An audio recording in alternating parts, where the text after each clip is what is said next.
welcome to the Flory Models TFI Friday show live from Devonshire.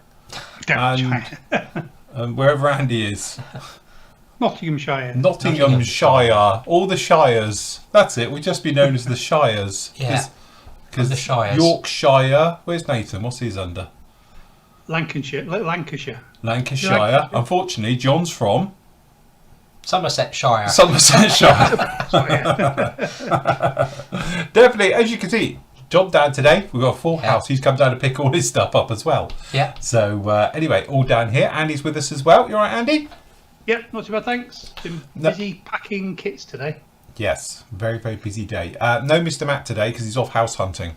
Yes. Remember, if you have got a few acres spare, Mansion. and a mansion, 5-bedroom, isn't he after? Oh, something, at least. you know, something with a spa built in and a swimming pool, couple of tennis courts he'll need. Yeah. Some stables for his equestrian attire. So by the time he's got his Land Rover and all the rest of it and his tweed out, it's going to be fine, isn't he? Couple of gun dogs, he'll be all right. Flat cap and everything. Flat cap, that's it, it'd be good to go. Us poor mortals will be in the servants' quarters if we stay there and stuff, no doubt. Use the back entrance, clearly won't be allowed up the drive. No. So, yes. Anyway, trust you're all doing very well. As I say, thank you to everybody who joined us last night as well. Lots of fun and games as always doing that particular show. As always on a Friday, we'll be doing a recap of what we've been up to this week and things like that. And then obviously we'll be throwing it open to all your questions and anything you want to talk about as we relax and make our way to the weekend. I'm definitely a bit damp. You look a bit damp. I had a bit of an accident just before we came on air. A can of Coke slipped out of my hand and exploded all over me, and the carpet's now covered. But luckily, it went that way and not that way, because I would have been really naffed if that was covered in Coke. So, yes, definitely. Anyway, right. So it all started back on Monday. This week has been absolutely mental. We had part 6 of the Cobra Up, which basically we were talking about the paintwork going through. So it was primer going through with the colours, and I've got them all listed down as well. We used AK Real Colours for this one.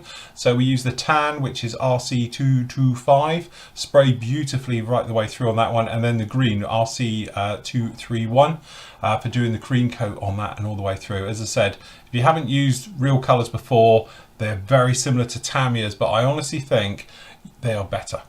I've come to the conclusion now. I know it's a big statement, and we sell both before everyone thinks I'm being biased, but they just, you thin them forever and they still cover. I love them. I've got it thin now to like 70% thinners, I think is the ratio for it. So you hardly use any paint. They just really, really last. They're good paint. They're very pigment rich, aren't they? Yes, definitely. Yeah, the pigment is very, very rich. But I was using it and I'm like adding thinners, and I think in a minute it's just going to be pure thinner. Put it this way, you know that bit where you tip it back in the bottle? I almost didn't have enough room. Yeah, it was that much thinner into it. So really nice stuff. But yeah, it does cover very, very well, as you can see down in here. And then we went with the green just to get going. Then we were sharpening up, putting the bits into there on that particular one. So that was your video for Monday up on there. Then on Tuesday, yes, he was down. There he is. What note at the back there.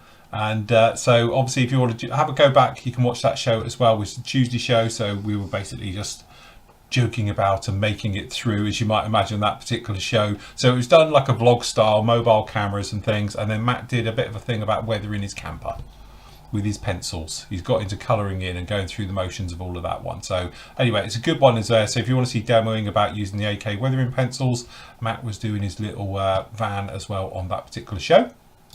Then obviously on Wednesday, it was a big old day for us. So we had the PM show. Clearly it was funny. And Andy's birthday. Was it your birthday this week, Andy? Apparently so. Did you mention it? Never once. Never. No. It slipped through with no one even noticing it was his birthday, but it was Andy's birthday. That's what we were laughing about down in there. And obviously Matt was with me, and I was talking about the reviews and things that we got up on there, and all things PM models, as you might imagine. And poor old Andy was stuck working on his birthday. Looking at those two pictures at the bottom, what time did you start the cider? Actually, no, we weren't on the side at that point. It was about 9:30 in the morning we did this one, but Andy. So off 9-10 o'clock then, yeah. It was. But unfortunately, we had a bit of an audio problem on that. For some reason, just Andy's very, very quiet. and then it fixed it on its own because we never touched it. So anyway, the big highlight of that day was the auction with you guys, and yeah, we were on the cider at that point. And and obviously we had a little bit of a charity thing as well going on with there. We raised £650 at the time for little Benny, who's got a brain tumour, and we want to get him sorted out. Just recapping on this, I'm still waiting to hear back from Kareen about an easier way to make payment without being stung with IBAN payments and things. So as soon as she gets back to me, I'll pass on all the details and we can get the monies sent across and all the rest of it. So yes. But anyway, usual thing with the auction, lots of fun, lots of laughs. And hopefully you guys got yourself some good bargains. So if you want to rewatch that one is up on the site as well. And then obviously Thursday, very similar to today, we were all sat down there. As I say, Nomad again, he was busy, and so it was us. He was traveling. Well, he had travelled back. I think he was knackered. He was having a nana nap. Yeah. It's down on there, so you can see the show from last night as well. And also we had the review up as well, which Andy's got next to him because it is actually Andy's kit of the actual Tempest, which looks fantastic. So it turns out, and you think I'd know, because I have reviewed now 4 Tempests in different guises and scales. The reason it's got the clear part for the fuel tanks is because it's got cellophane, apparently they're made of cellophane, who knew, pylons. The fuel tank pylons are clear in real life because they're made of cellophane. Who knew that? Why? Yeah, I just didn't know that. Anyway, that explains why they are on clear sprues. So just to clear that little thing up because I couldn't understand what it was down in there as well. So anyway, the review is down in there. And don't forget, you've got all the reviews for everything we've ever done in here, which is literally hundreds and hundreds of them are down in here. And don't forget the review ones. If you go to the review section on the site, not only do you get the video, but you get all the giant photos, all the expanded ones, so you can see in detail, clarity, the parts, and obviously you get a better idea, because obviously I appreciate the videos, they're not that very good at showing up the close-ups and things, so they're all down in there just like that.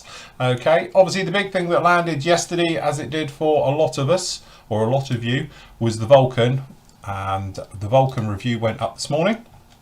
So that is down in here. You can go off and see that one. And again, I've done the quite extensive photo ones on this for all the instructions to show it right the way through. So if you ever lose your instructions, look, you can just go through these now because they're all here. Right the way in here. Okay, and markings and your stencil data. So the decals, which are done by Cartograph, so that's quite nice as well. The clear parts, I was joking earlier, I was saying that the clear parts are probably the clearest clear parts I've ever seen on an Airfix kit. But you're not going to see anything through them because it's tiny. But these are proper clear, these little guys. They are absolutely brilliant. So it's a shame you don't see it. But yes, that it is. Very nice. And obviously we've got the sprues. And it does look really nice, I must admit. And as I said, I am going to be building it, so watch this space on that one. But as I said, all the review section, just come over to down in here, click on reviews. And again, if you want to take a few shortcuts to different manufacturers, all their reviews, they are all down in there as well. But as I said, all done down in order, and you can go through them just like that. And that brings us up really to today. So part 7 of the Cobra went up. Obviously it is finished off, but you guys are a little bit behind me. So down in this one, we show about putting the dark green camo onto it and then post shading the actual weathering onto it. So obviously going through the motions of doing the post shading and the camo, and obviously we do the tips for the rotors on here as well. So we get them masked up and everything, which pretty much brings you all the way back to today. And that's really where we've gone. This week has been a very, very busy week. It's incredibly busy. And obviously Cobra is done. Very nice it is too. So yes, she's all finished off, all done. As I say, got the next part of that one, which will be part 8, which will go up, which talks about obviously doing oil weathering and the various bits and pieces. That will be up with you on Monday. And then next Friday, I might make a giant section of a 1 hour just to get finished off with it. So it talks about me hand painting with me crayons, me sharp mouth in. So I'm going through. So yes, that was my week. How was your week, John? Yeah, it's been okay. I've had the week off, so went up to see one of our boys, lives in Brighton, so we went up there for a couple of days. Yes. And then, yeah, came back Wednesday and just been in the shed, really. Been pottering. Pottering around. Pottering around, that's it. But you are pretty much getting to the light at the end of the tunnel on the Kitty Hawk 30-second scale. Yes, I think so. Getting towards the end. If I'm honest, I don't want it to end. That's why I'm just taking my time with it. Oh, right, okay. You're to that point. It's looking good. I don't want to rush it, and I can milk this forever. I've enjoyed it all the way through. I can't remember the last time I had a kit where I've not got bored at any stage and been tempted to start something else. Yeah. It's been one of those kits. I've just taken my time with it, and I've actually enjoyed it, and I don't really want it to come to an end, but it will at some point. Yes. But, as I say, it's one of the, you've struggled a little bit with the instructions we were discussing earlier, because it's typical Kitty Hawk instructions, but you've got to check and double check, and the decals have tried biting me back a little bit. We're getting there. So plan is really just to get it ready for Telford if Telford's on. Yes. For the Luftwaffe SIG. Yes. So very good. Cool. Nice. Andy, how was your week? Been fine. Monday up at the shop. Tuesday I had day off because it was my birthday on Wednesday, apparently, in case nobody knew. But I couldn't have Wednesday off because we were doing other stuff. So my wife wanted to take me out for the day. So I had Tuesday off. And then Wednesday, obviously the busy show, doing the show and the auction and getting ready for the auction as well. Took a long, takes a long time to sort all the photos out and get all the listings done. And then yesterday and today. And today we've been getting most of the auction stuff has now gone out. There's still a few to invoice for people in foreign lands. I think I've seen Durkin need to invoice him one, and a few other people need invoicing. And there's also a few that that we haven't sent out today, which are people who have got multiples of. I think that one person won 5 bids, and apologies. we need to send that via courier, and we don't like doing couriers on Fridays because if they don't pick up today, it all hangs over till Monday, and half the time they don't get picked up at all. So they'll get sent out on Monday. Cool. Very good. Very nice. One thing I forgot to mention is, big drum roll please. Hold on, let me get the thing in here. We have a new European distributor and obviously stockist. SeriousModels.eu are now our official distributor for Europe. So this is them. Let me go full screen, give them the homage they're due. Okay, so for obviously we were saying postage to Europe is very expensive. And obviously with all the paperwork and stuff with Europe as well, it's been a bit of a nightmare. So the great people at Serious Models, they've got another site as well, but if you go to Serious Models EU, it's probably the easiest way because it's in English. You can see we've got all the washes and all the sanders. They'll do other stuff, obviously, clearly. They do airbrushes, they do model kits, paints, the various things in there as well. But you can get all of the Flory model stuff down in here as well. And obviously, if you know somebody who maybe wants to do wholesale, be a stockist of it, then obviously you can speak to the guys at Serious Models, and then they'll obviously sort you out with Flory Models products in the EU. Because obviously the paperwork side of it's been an absolute nightmare, as we all know. So that's it. It's all of a sudden got worse as well, hasn't it? Because now everything is now controlled with the VAT. Yes. Before it was everything only things over. Was it £50? Whatever it was, I can't remember what it was. Yeah.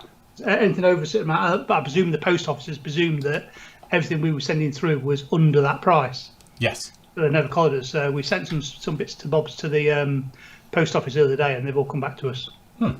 Yeah. Because it's going to EU, and we haven't. They need different information to prove whether or not VAT's been paid or not paid, or what's happening with it, and it's all become a bit of a pain again. So we've decided that we're going to stop sending items out to Europe again for the foreseeable future. And I've also put on the site that if you want to buy Flory products, and I put a link up to Serious Models. It is. It's like we were saying before, it's one of those things. It's now nice that we've got a distributor and everything that can handle the lot and just gets on with it. Because obviously for us to do it, the paperwork side of it, that's to do, like with Andy was saying, just getting all the codes correctly and everything else. And one little thing happens and it bounces back, isn't it? And then obviously we've got the cost and the various things. So but us now having SeriousModels.eu handling the lot, for you guys in Europe, just should make things really, really easy. So you shouldn't. I don't think the system's even designed to send the sort of things that we send out as well, because you have to fill in a CN22, which is the customs form, and there's not enough room on that customs form to put more than one code on. So if you've got like 3 or 4 different codes that you need to put on, it's a nightmare trying to fill the paperwork out that they legally need to send the products out. So it's just easy if we try and stick there as much as we can. Yes, definitely. Cool, very good. One thing just to mention though, talking about the Vulcan, wherever it is, John's got it, look, is we, for the people who have pre-ordered it with, obviously with PM models, we hopefully will be getting some of our allocation. As we know, there is delays. It's not just us, it's the usual thing. Airfix only got half of their allocation. They make it, but apparently they only had half of them turn up on a container. So they're waiting for their second half to come through. We're going to get, well, we're hoping in it, Andy, around about 50% of ours. Will it be quite usually about that? Somewhere around that ballpark. So obviously with our ones as well, if they come in next week as is expected, then obviously the first people we can cover with all the pre-orders for that will go straight out. And then hopefully it won't be too long before the second lot will turn up as well. Matt was going to phone the rep today to find out what was going on, but then he found out it was his birthday today, so he decided not to before he ripped him a new one. Oh, right, okay. Phoned him up, so yeah, I think giving him a break. See, that's nice how he does that. Andy doesn't get it though. No. It's his birthday, he's tough.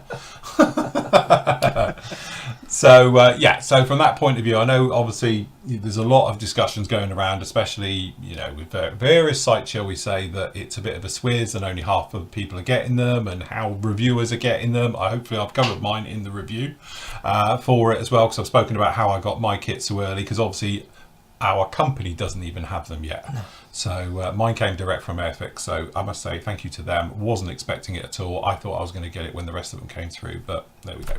These are the breaks, but hopefully they'll be in mid next week. As I say, the first people, it'll be done in order that people place their orders with us, they'll go out, and then hopefully we'll get the second lot. To be honest, this is normal modelling, because it happened with quite a few lots now, isn't it? The Lancasters were the same and everything else, yeah. So yes.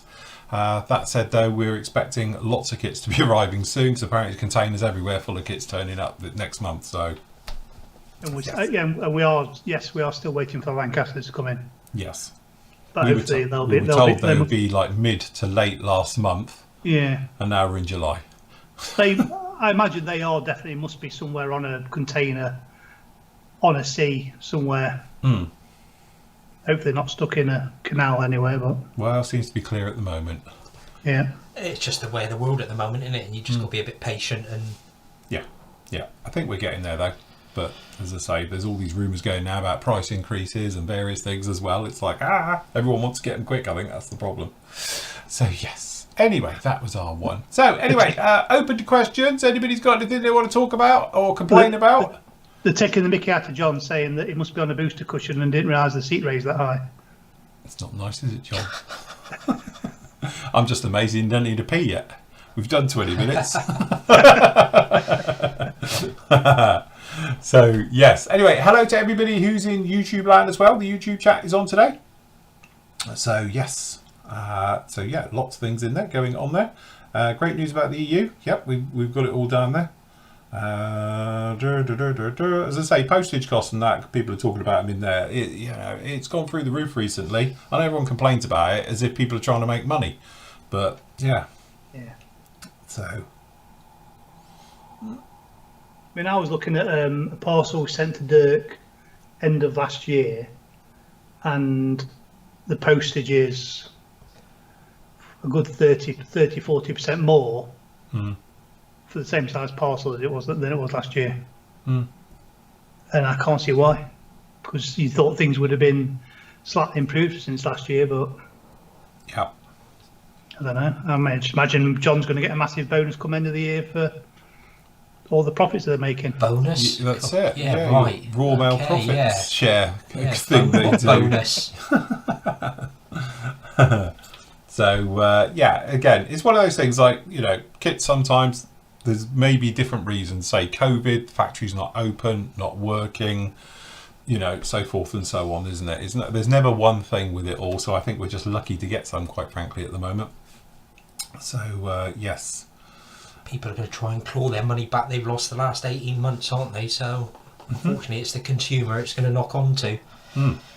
James says, Andy does not have the glasses, only the same beard. Well, that's just on my head. Yes.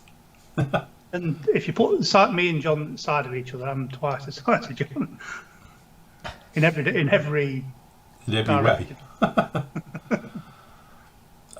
So yes, they're saying the prices are crazy for sending and receiving. I think a lot of it also is people forget is a lot of the package holiday airlines carry cargo as well. Yeah. And obviously they ain't working, so that's a bit of a knock on.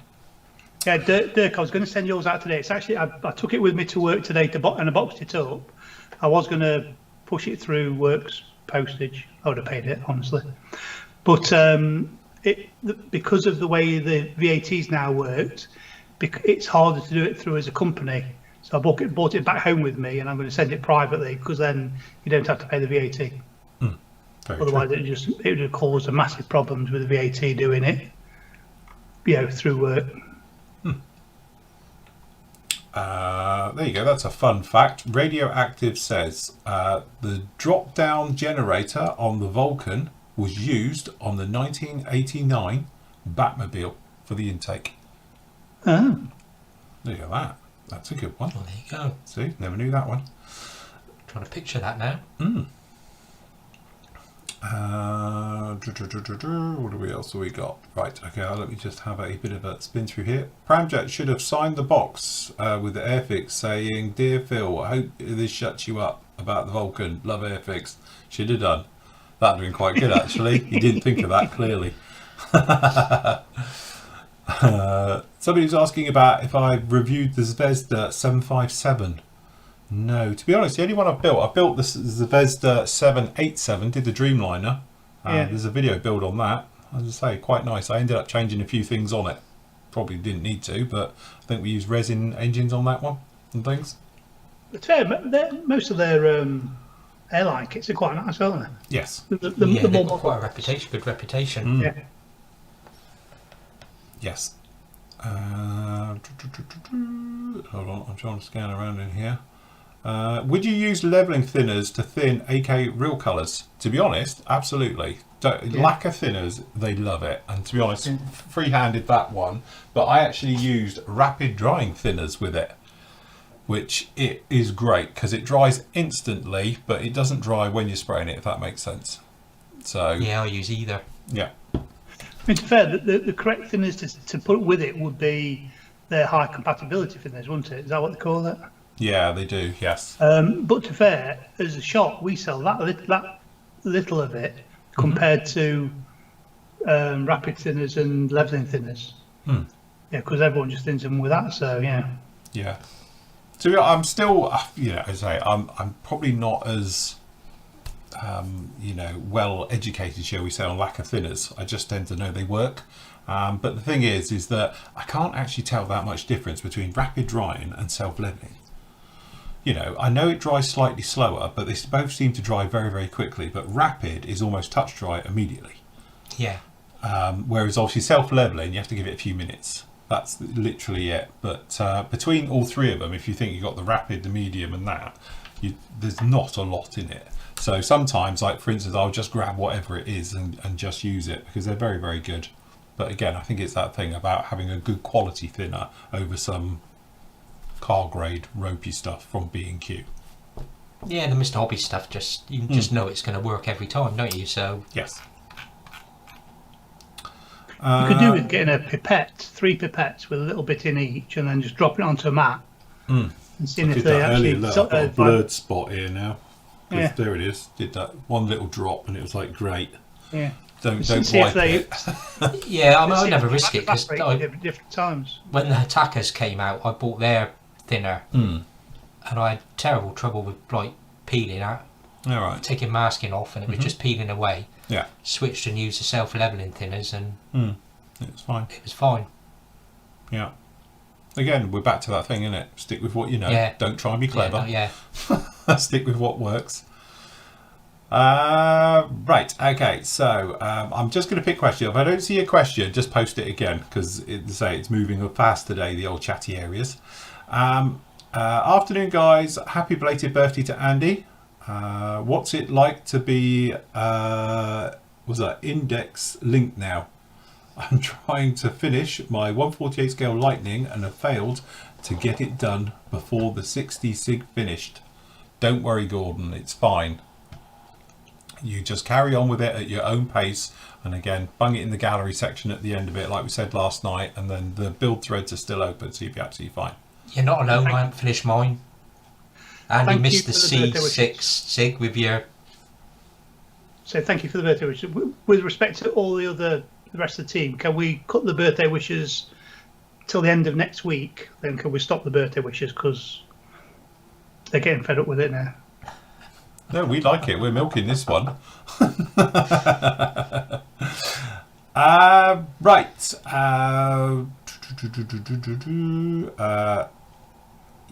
When I receive parcels from the UK, I get to pay the UK and Danish VAT. So having an EU is fantastic with an EU stockist.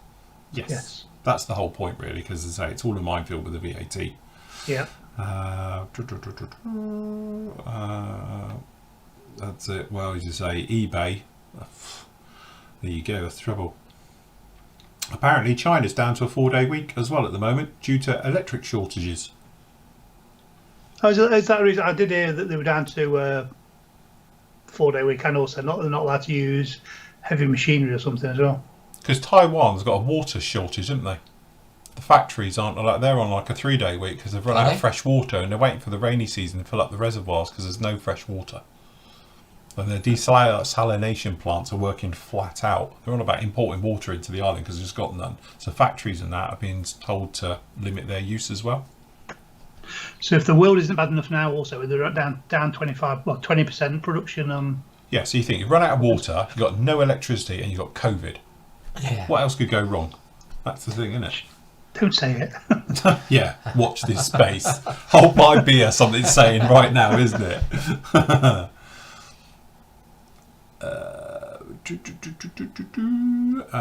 Any ideas of had an idea, Andy, what you might try first on your new 3D printer? Had any ideas of what you're going to print first? You're doing something for me, aren't you? Yeah, I've doing a Mandalorian for it's fair. I'm doing that one on because I've got a 3D printer myself, which isn't new. We've got a new one at the shop. But because of time constraints, I'm doing one for Phil, which we're supposed to be doing at the shop, but I've been doing it at home just because it's easy for me to set it running whenever I've got time and leave it running.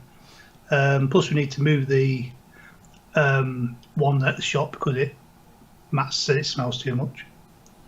I think that's probably more a case. He said that stinks. You can do it at home because it's quite a big one. We're doing the Mandalorian, so yes, I think that's more the case. So. I think it's once the resin starts getting hot, from its setting, from its photo process. Yeah. I think that's when it starts smelling. But yeah, mine's got built-in carbon filters, which you think don't work very well, but I think putting them side by side, mine definitely smells less than Matt's does. But you can buy carbon filters, rechargeable ones that go in it, so I might end up getting some of the rechargeable ones for Matt. They're only about 15 quid for 2 carbon filters. I wonder if somebody does like a little fan, right, on a pipe.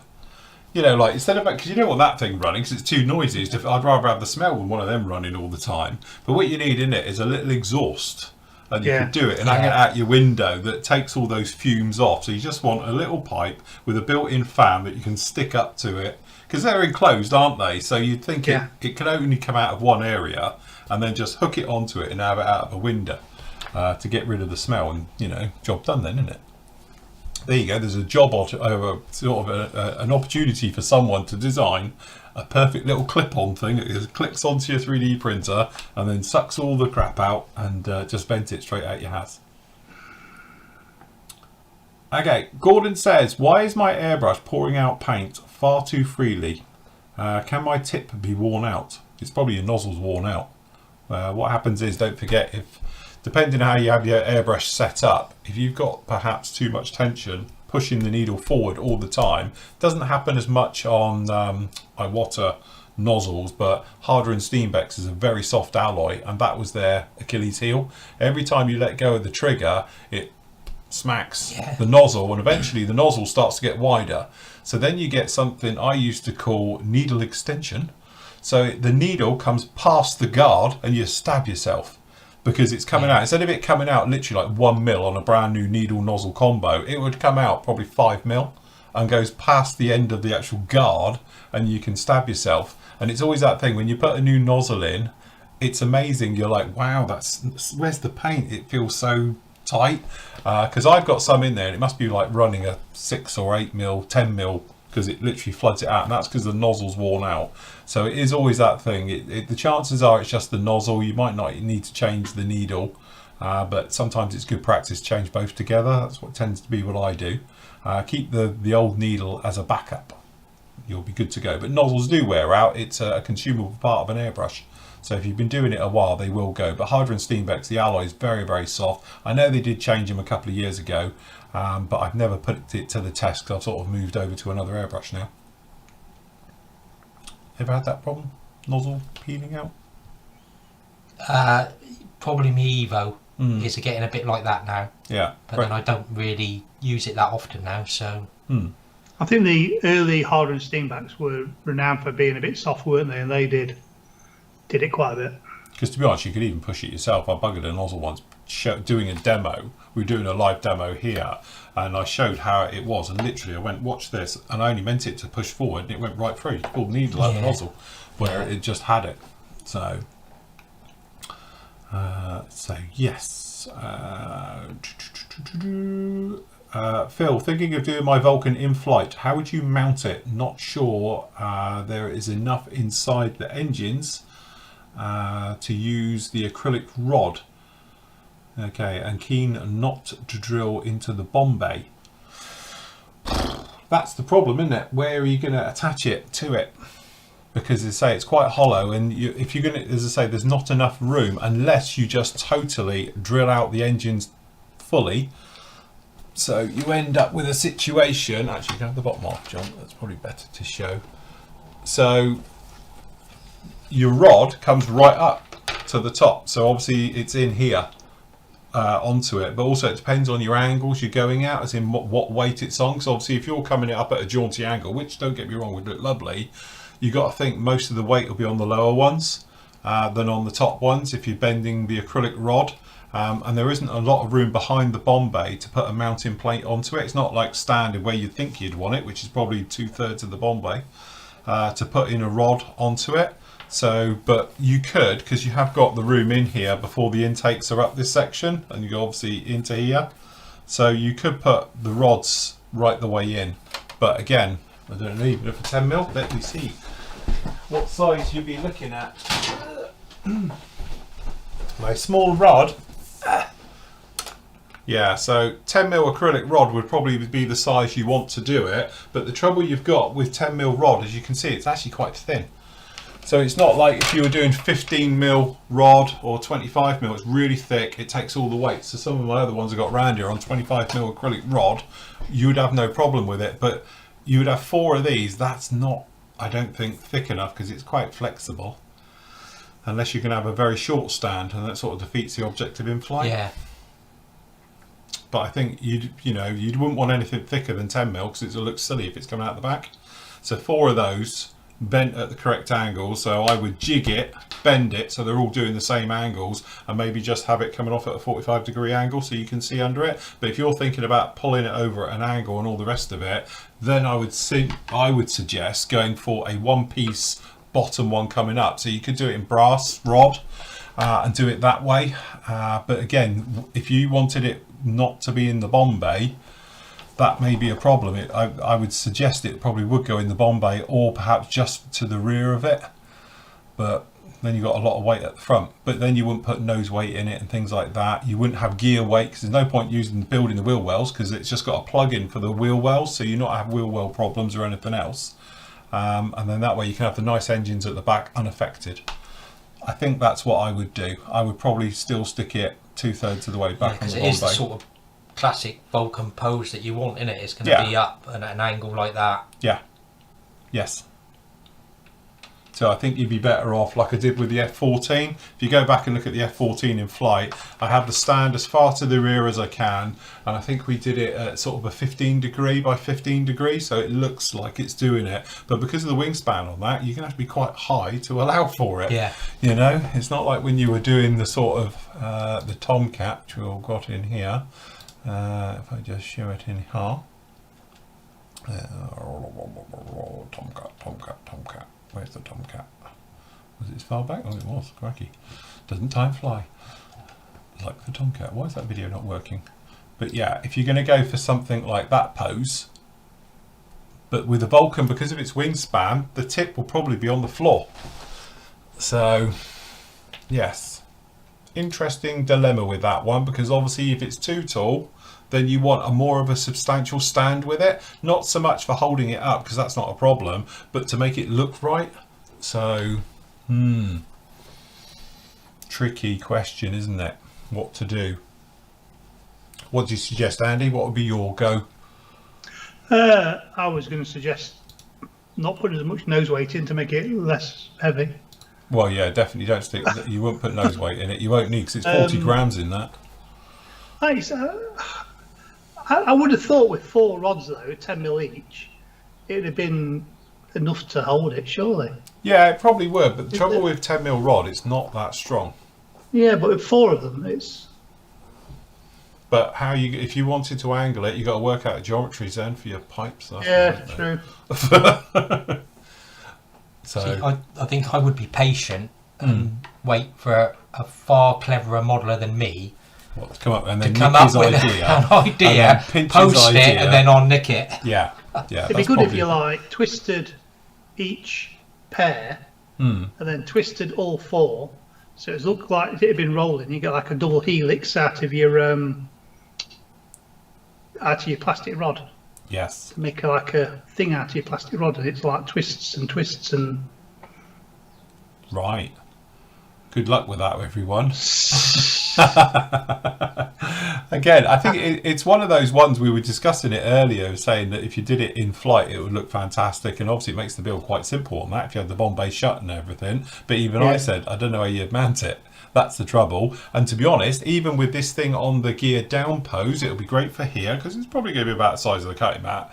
But what do you do with it afterwards? Because that's a massive dust magnet. Because I can't hang it on the wall, because how am I going to hang it? It's got no tail. So would you do? Drill a hole underneath it, hang a bit of something out, or hook it on a nail? It's gonna have to go somewhere, because you can't even put it in a cabinet. It's too big. So I would have it as a wall hanger, but even I don't know how I'd hang it on the wall yet. I haven't thought of that. Yeah. You'd have to have your guitar strand and have it backwards, so it's at the bottom and the nose is hanging on, and pray it don't fall off. So I'm thinking just drill a hole underneath it and literally have a nail out the wall, just hook it on. One small hole at the back. Don't know. Interesting. Anyone got any ideas? Post up now. Or hang it from the ceiling with some fishing line. Yeah, but it's a dust magnet. Well, you could do it sort of on a.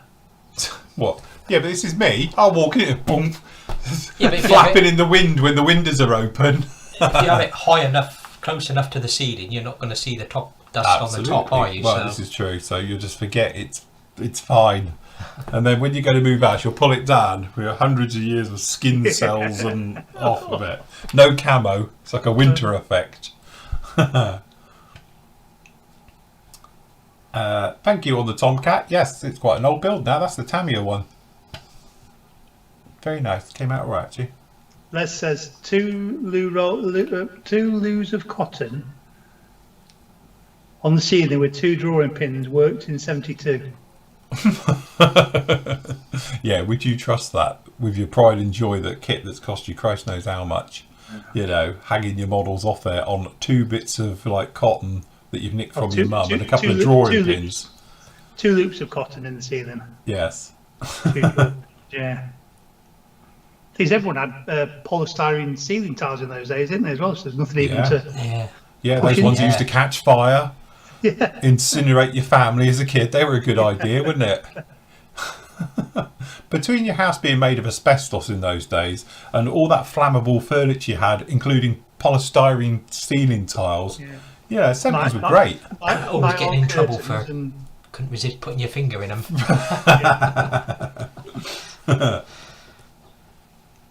Magnetic wall mount. Crikey, don't have too many fillings then if you're going to have that. Be walking past it. My face is being pulled.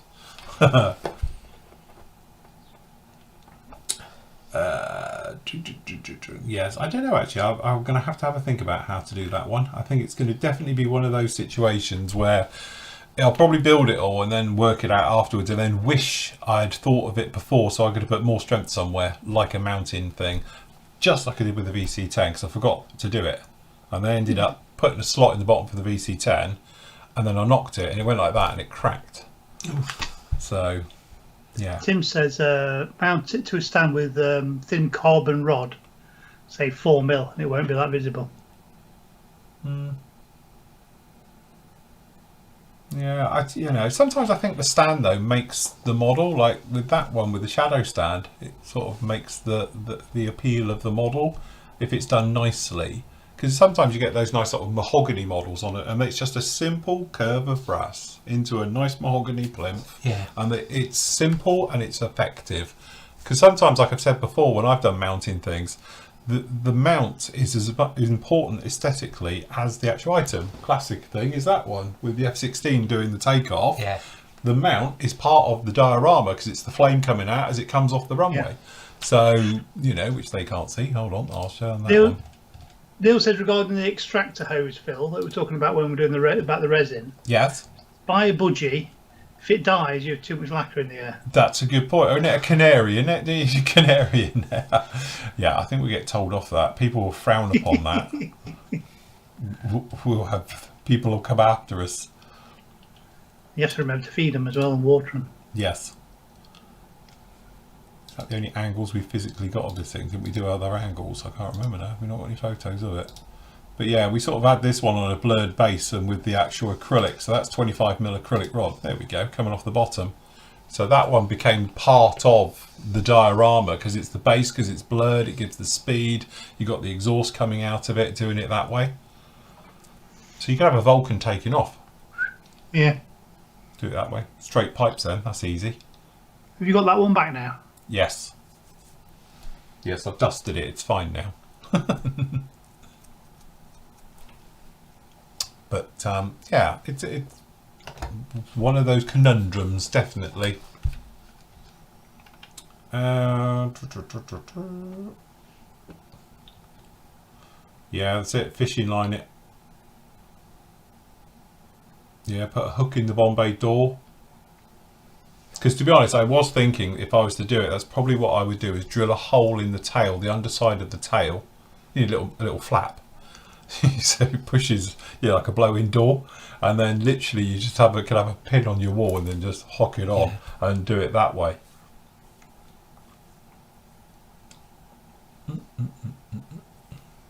Yeah, it is going to be a difficult one, isn't it? It's something you don't think about when you're buying such a large kit. Is what am I going to do with it? Yes. Gordon says, does anyone know if any shows are happening in 2021? Yes, they are. So, which was the one we talked about earlier? Avon's on the 8th, and there's another one. It's been posted up in the forum, which is Staffordshire. I don't think it's Staffordshire. It was somewhere else. Yeah, hold on. I'll see if I can find it. I know the IPMS Avon and Wargaming one's definitely on. It's only here. Somebody posted it up just before we came on air. Stoke-on-Trent. Yeah, there we go. Stoke-on-Trent is on Sunday the 15th of August, 10 till 4 at the County Showground. So yes, in Staffordshire, another shire. Hopefully they will start trickling back now. It's gonna be funny though, isn't it? Going in, Yeah. People have your mask on and gloves and going in with a 2 metre long rod and prodding people to. Yeah. In chat, Jason says, sorry, back again. Will white glue stick etch to turrets? for my 50th, I must have upset her at some point. White glue stick photo etch, yeah. Yeah, absolutely. Yeah, the great thing with using PVA glue with etch is you can move it around, and then once you can put the PVA glue and just wipe it off with a damp cotton bud. Yeah. So it's really clean way of doing it. Yeah. I always find it easier to make sure, put it on first before without any glue. Make sure you've nicely conformed it to the shape you want. So you're using the parts, the photo etch and the part to shape it into place, and then so like, at least then you got the right curve. Because whereas super glue you can sort of like manipulate more when it's on because super glue will hold it better. But with the white glue you'll get it sort of like get your shape right, get it on, and it is. You need to pre-do. If you're using PVA glue, it's got to be the shape, isn't it? Because with super glue you can bend and hold, and it will do it for you. But Andy's right. You need to make sure it is conformed, so when it sits on there, it is the right. So if it is on a curve, good tip is to anneal it first. So just hold it in a flame. Yeah, just soften it. I had an accident with that last time I tried that one. And then let it cool, and it'll bend. Yeah, but don't do it too long, because I did it, didn't I? And literally, I looked down and it had gone. It's completely incinerated. It's literally like... Yeah, I didn't. I had my flame torch, and I looked at it and it had gone. It was like, well, where is it? It's just destroyed. It's not plate steel, so you don't need to... Yes. Especially when you do a whole sheet of photo etch and the whole thing's got anything. Yeah, if you've got a hole, that's what happens to me. I hold up a sheet of photos, blow it with my blowtorch, and it's got a hole through the middle now. Nothing there, just melted edges on the outside. But annealing is one of those things where you're better off using a candle or something very lightly. Don't use a blowtorch like I've done, because I did. I actually burnt the belts off of something once. But if you use a candle, you do it, and you will notice how easy it is to work with afterwards, isn't it? It really does make it bend well. Tony Davis says, allegedly mask-free and no social distancing after the 19th. I'll be wearing my mask, I'll have a bloody pitchfork. Yeah. Do you know what? I did say to my other half, because we're away that weekend of it, so we're going to an event on the 18th, and on the 19th, we're going somewhere else on the way back, and it's like, it's going to be so odd, isn't it? So the day before, you're going to be masked up, as you say, with like, your taser and your pepper spray, back off. And then the day after, apparently, that's it. Do what you like. I don't think it'll work. I think I'll still be wearing my mask. I still think that the don't do what you like bit, if you've got any sense, you're sensible. Yeah. And can't just go like that and just not stop, they said you don't need to, doesn't mean you don't. I think I will still wear a mask if I'm in shops. Because I think also that's polite, isn't it? Because, and I think definitely it'll be that thing of when I get back to like the car like I do at the moment, get me sanitizer, and everything. Those types of things want to do that. But I'm not quite as bad as my mum, who still insists now of basically bleaching everything when she comes through the door. So she's been shopping. She does her rounds and everything when she gets in the car, like I do, I must admit. But when she comes in, she literally comes in, puts it on the kitchen table and takes out every item she's bought in the supermarket and bleaches it with a bleachy cloth. And I'm not quite that bad with it. And also... There are people, when you deliver them a packet, they literally get like tongs out to lift the packet up with rubber gloves on up to there. Yeah. And it's like, well, if you could really catch it off packets and parcels, there wouldn't be any that's people Yes. Working anywhere, because we'd all all have be it. down with it. Yeah, absolutely. Yeah, that's what I say as well. And also, I want to get use out of my 10,000 face masks and 500 toilet rolls I've got left. So. Yes, Andy's still got them in bulk everywhere. His bulk buys from the early days. You know that person coming out of Tesco's with carfuls? That was Andy. I didn't, honestly. But no, again, I think it's going to be very, very surreal. I can't see how you can go from all to nothing. I should think it just be one of those gradual things, and we'll hopefully go back. But again, not being funny, the rate at the moment's gone back up through the roof. It's the youths. I think they're doing it on purpose now. What, well, the not youths? on purpose, but they're allowing it to happen more. Now all the us old uns had it. Well, so there's no one left to die now, so we're okay, you know. Been double jabbed would be all right. I think, like we said earlier, you just got to live to learn with it now, haven't we? It's going to be here. It's not going to go away. Yeah. But I must admit, I think it is the thing. I don't know anybody who's had a cold. I don't know anybody who's had flu. I don't know anybody who's actually been ill. Yeah. Because everyone's been doing it, which is good. It just shows how unclean Yeah. we are as a nation. Yeah. that, you know, it's it. But odd, very odd. Does anyone know of any good model shops in Winchester area? I'm moving there soon. Not my area, I'm afraid. If anyone knows in chat, a very good online store that'll deliver to you. Yeah, that's it. Yeah. Well, you know, anywhere around the UK, no problem.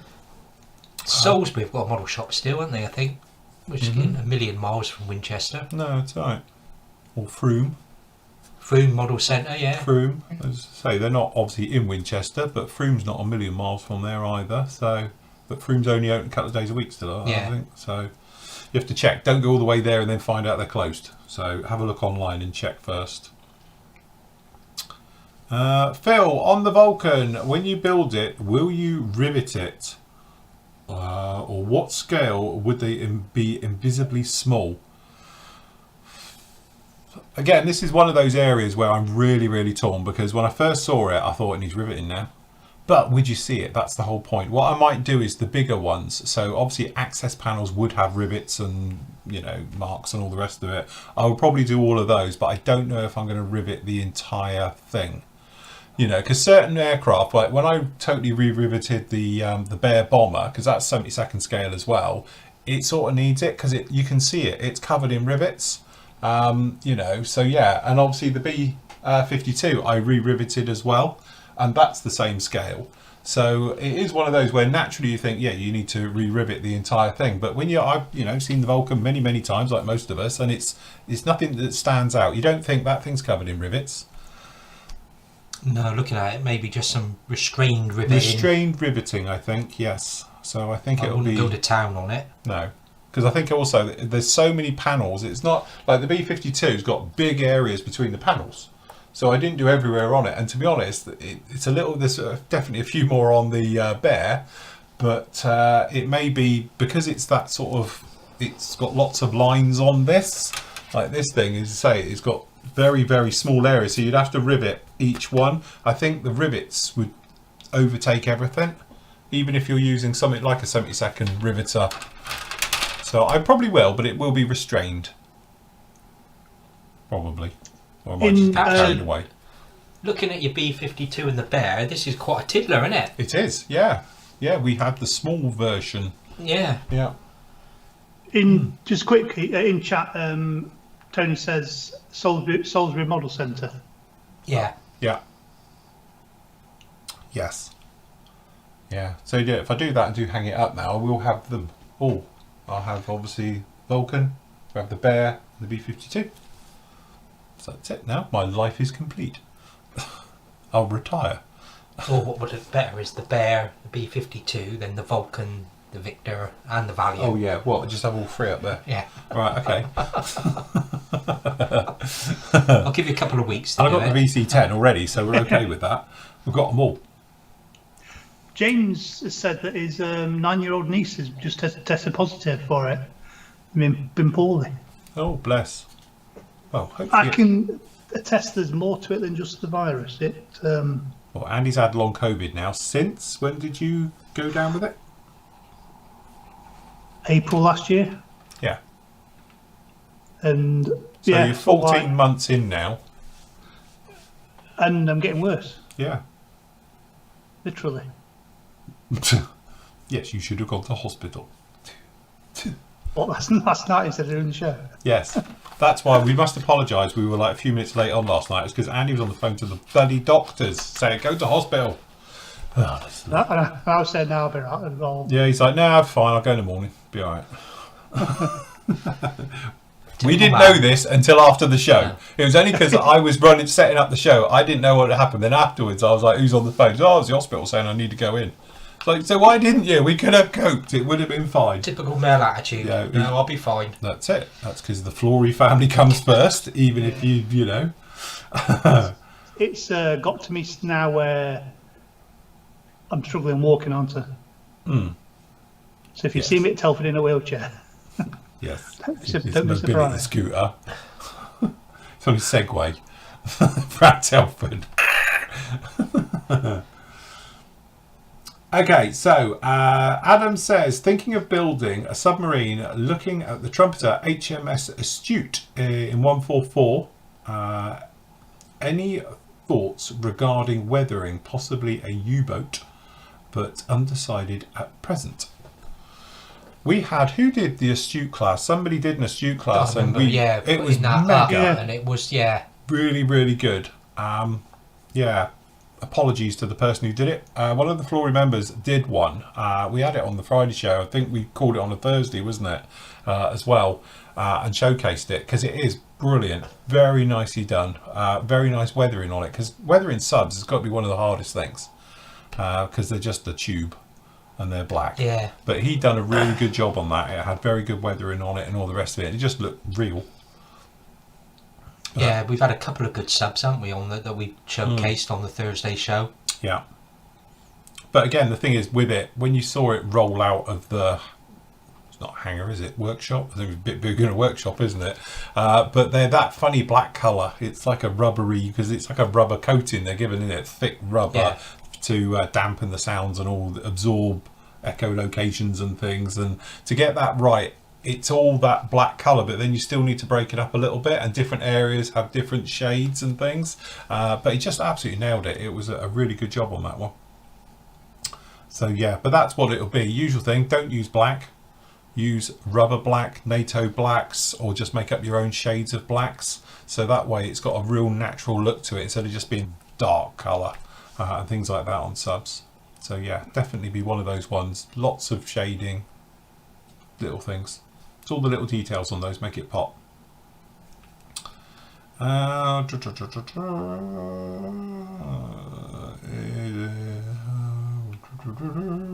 would advise, yeah, that's it. COVID, got to be careful with COVID.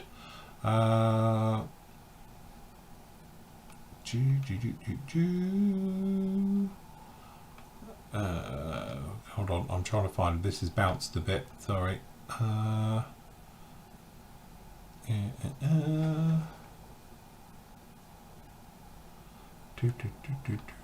Sorry, it's moved on me. Tamiya Enamels paints are becoming available in Canada. Ooh. I've only sprayed acrylic paints. Any reason to switch to enamels?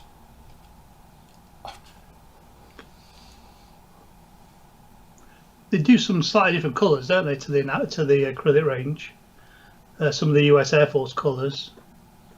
And they do have tend to have a nice smoother finish, don't they? Yes, they're definitely more of a satin finish, aren't they, than a normal. The only trouble obviously with enamels is because they're more oil based, they've got a longer drying time. So they can be, if you're multi-layering them, they can take a long time to dry. So I know the guys, Nathan does it, doesn't he? Uses Rapid to help speed up the drying times. And somebody else was talking about that they put something in it as well to speed up the drying times with enamel paints. But to be honest, I've never used Tamiya enamels. No. So we don't get them, do we? We can't get them over here. Yeah. Do they the enamels still come in the little square pots? Tammy used to do in little square pots one time. I mean, I have got some humble enamels at home that I still do use, but only like on small areas if you're detailing a cockpit or something, and I've not actually painted the exterior of a model with enamels for decades. I think I haven't touched an enamel paint unless we've been messing about and things. I think it was not extra colour. What was the Hannants? Is it extra enamels? Whatever they called them? Yeah. Whatever it was, extra colour.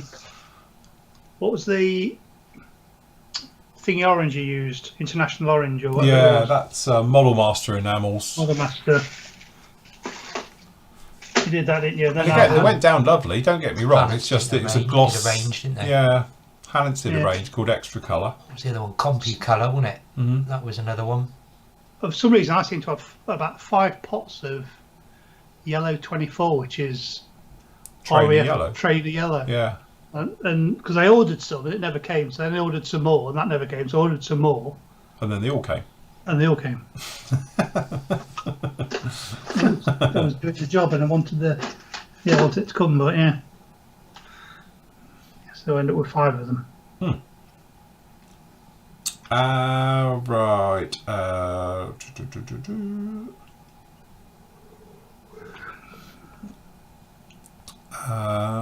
Is it looking good for Telford this year? Again, depends who you talk to.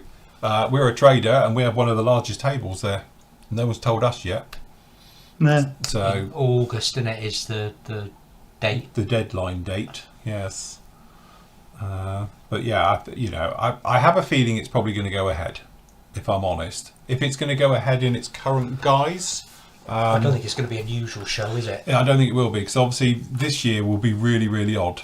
From our point of view, personally, just being honest, we already paid for it 2 years ago, and we keep rolling it over. So we always pay a year in advance because you get a discount. And the question came up when it got cancelled last year, what do you want to do? So we just rolled it over. So this year we already paid, and we would already be there. Would we go if we hadn't have paid is a different matter. Or in this guise, shall we say. Yeah. Because as I said, things have changed now. The world's changed a bit. So, PM models has definitely changed a lot now. So we're thinking of more of doing the shows in the future as a meet and greet rather than a sales job. So we'll be there with our models stood behind a perspex screen. Yeah, which I think will be a lot of fun. And we will have photos for signing at £10 a piece. If Absolutely. Anybody... Merch. Yeah. Got a mask set for that, t-shirts. We're doing the show like Telford now, isn't it? It is just work, and you haven't got time to look anywhere. Yeah. To look anywhere, to talk to anyone. Mm-hmm. Yes. I think, last year cancelled it, absolutely, because there was no way it was ever going to happen. And it annoyed me, it went right the way down to the wire, because I had already made the decision, personally, I wasn't going anyway. Because it wasn't going to be worth the risk to, obviously, you guys, the team and other people around. Because if it had have turned into a super spreader event, we would have been part of that. Yeah. Because people come to see us and obviously to buy stuff, and there's no way I'm going with that on my conscience. So we'd already made the decision we weren't going to go, even if it happened. This year, I'm hoping by November, a lot of people might have even had this new booster one they're talking about as well, so it should be safe. My only concern now is that obviously the Europeans won't come over because of the ball lake of coming into the Britain now. Yeah, I think it's going to be a smaller show, that's definite. Yeah. So, yes, don't know. But we have had discussions, and we'll have more discussions when we can all get together as a team about shows and various things. But definitely from a sales show point of view, it's probably not going to be for us anymore.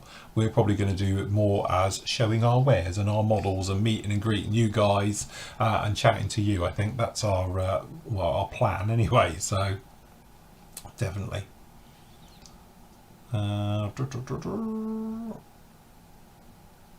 There you go. Apparently, Through Model Centre has got a lot of stuff, including fine moulds kits. Good job.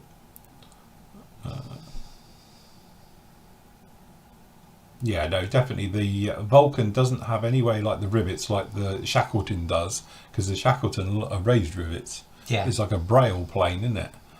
So that's the joke, isn't it? Isn't it Shackleton? Something like 3 million rivets flying in close formation. Just look, there is riveting on it. I've just noticed that. Yeah. It's got vortex generators into it as well. It's got some for the access panels. We're all talking about COVID in chat. Yeah, they are in here as well.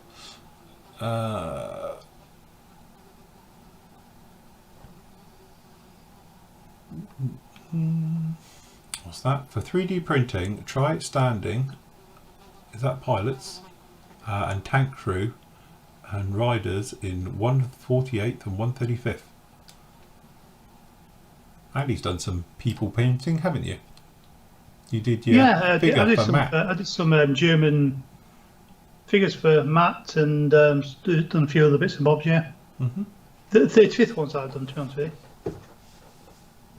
Which are weird, because when you printed them... I take it your Mando then is like fully suited with his helmet on. Oh god, yeah. Absolutely. That's the only reason I'm doing it. When we spoke about it, that's it. I've got my extreme metals lined up, and obviously some stuff for his cape and that, but there's no way I'm painting the face. So Yeah. Yeah, saying get the Mirage 4 Phil. Who does the Mirage 4? There's only one company I think does the Mirage 4. We've spoken about this. Well, that's a big one, Hella, isn't it? Is it Hella's one? There's only one company do a Mirage 4 bomber and have the entire nuclear fleet then. Yeah. Yeah, they do a 48 scale one, don't they, as well? So there's a couple of places. Test Valley Models and also Eastleigh. AC Models at Eastleigh. A couple of other places. Mark says, wave spraying respirator at Telford might not stop COVID, but it might filter the beer. That's it. True. Absolutely. Stuart says, Phil, do you think the Vulcan build will be a good just out of the box with no extra riveting, just to see what she looks like out of the box? It has a good point. I'm just one of these people, you know, when you look at a kit and you go, do you know what, I'm not like this one. Do you know what, I'm just going to build it straight out of the box. I still riveted it. So I didn't do the back end because it's already here, but I have put panel rivets on the panels just because I had to. Because it just needed that little thing because the weathering will look better and it'll stick to it. So I still did the riveting around the access jobs and panels and all the rest of it just to give it a little bit something else. So that, I don't know. The thing is, when you start riveting something like that, you have to commit. Yeah. You know, it's a bit like when I did the bear. You know, the bear is very similar in a lot of ways because there's no smaller details, and I wanted to do the bear justice because the bear is just a bunch of rivets anyway. So I thought, right, okay, we'll re-rivet the entire thing, and that didn't have any at all. So, but then the B52 didn't, and the B52 actually looks quite good with rivets on it. So, and obviously we did the stress skin on the B52, which I'm never going to do again because that was a nightmare. That was one of those good ideas I had. I'll do stress skin, and then it took me 2 weeks to get it to how I was happy with it. So, yes. Graham says that AA Models doing the Salt Mirage 4. Yes, they do. Yeah, yes. I know one of them. We were speaking about it, wasn't it? Because I don't know if we're going to get it in a PM or something else like that. Yeah, they do a 72nd one, don't they? Hella's is a 48 scale one. I keep seeing that come up on eBay, and I'm tempted. Because they got it at Newark, couldn't they? Is it Newark? Where's the place we went to, Andy?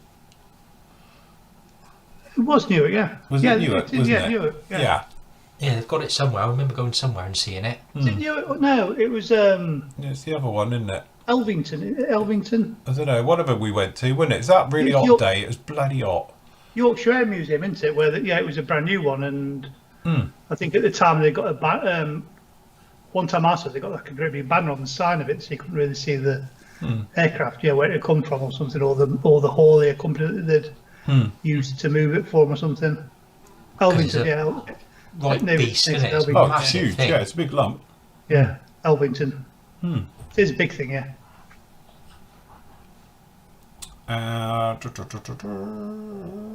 Tony said that we should get some masks for Telford and put the Flory logo on and PM. Do you know what? I'm not that I was going to cash in. But the funny thing is, one of our suppliers who does all this type of stuff for us sent us a flyer through, and it was like, we can do masks for you and have COVID masks. Do you know what? I seriously, because it just seemed a bit tacky. You're cashing in at this point doing a mask, aren't you? Buy your Flory Models, thingy mask. So I did faux pas the idea, but they weren't that expensive either. But I just thought, I'm now cashing in literally on a pandemic. That's about as low as you can get in it. So I decided not to at that point, but they were doing it for sort of working in shops, I suppose. That's what they're designed for. But I did think you could have like 500 of them and flog them, would be great, wouldn't it? But then I suddenly thought, no, that's bad. It's a pandemic. You can't cash in on a pandemic. Everyone else has done it. Yeah, all right, we're ready for Telford. I don't think we've cashed in enough on the pandemic as well as... Well, yeah, this is it. Yeah, it hasn't done our companies any harm, has it? No. So... there was one, where was it? Oh, it's moved on me. Oh, Steve Little says, Phil, can we have an adult section? An adult section? No. I know Steve does some fantastic figures, and I don't mind it, Steve. It's just that when you do your angles, They don't have to be candid. Just do normal angles. You'll be absolutely fine. But we don't need crutch shots. I say I don't mind it as long as it's not nudity. But we do have, lady modelers. We've got lots of ladies on the site. I know a lot of you, some of them use male names and things, which is absolutely fine. We've all often said that. But we do have children and various things on there. Yeah. And it is just that thing, and I can appreciate it, as a father of 2 daughters as well, the bit when they do see things and it's like, Daddy, why is she not wearing any clothes? Yeah. It's a difficult answer. She's just warm, love. She's fine. Just because she's got an axe in one hand and an orc's head in the other, she doesn't need clothes. No. She's all right. It is that thing, isn't it? It just stops all the awkward questions. Or just put a black panel. Yeah. Blur the image.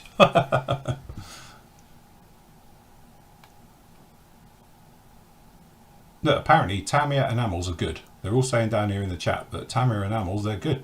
So I'd imagine they are. It's got to be in there. I imagine them, yeah. Is it time for our sponsor segment? We can. I'll leave it there. So, do we need the music? Hold on. I can't dare it. And don't forget, everybody, this week. No, wrong one. Hold on. I'm out of step now. Right, no, you're okay. I'll stop that if I can find my button. Hold on. Where's it gone? There we go. Right, where do you want to start, Andy? Well, basically, I took everything that was out of stock out of the store and said to Matt, can you just choose 10 items to refill what was out of stock in the sale section? And then he gave me a list of about 20, so... Okay. He failed. So yeah, so we've just put some new bits in. Still, what's remaining of last week's is still in there. But just put some new bits in just to refresh it a bit. So we've got all the Harriers now up on sale. Look at that. The I think this is the first time we've had them all in as well. Because normally it is. I think it is the first time we've had them all in stock. Yeah. Yeah. It amazes me the difference in prices between them as well. Yeah. So the FRS was the first one, and it's probably got less in it than. The last one was the GR1, was it? Yes. GR3 were 1.3 was the last one, wasn't it? So. Which is the most expensive one, but yeah. Interesting. Yeah. Got the Revel JU188. John wants one of them. Yeah, you need one of them, John. Do nice camo.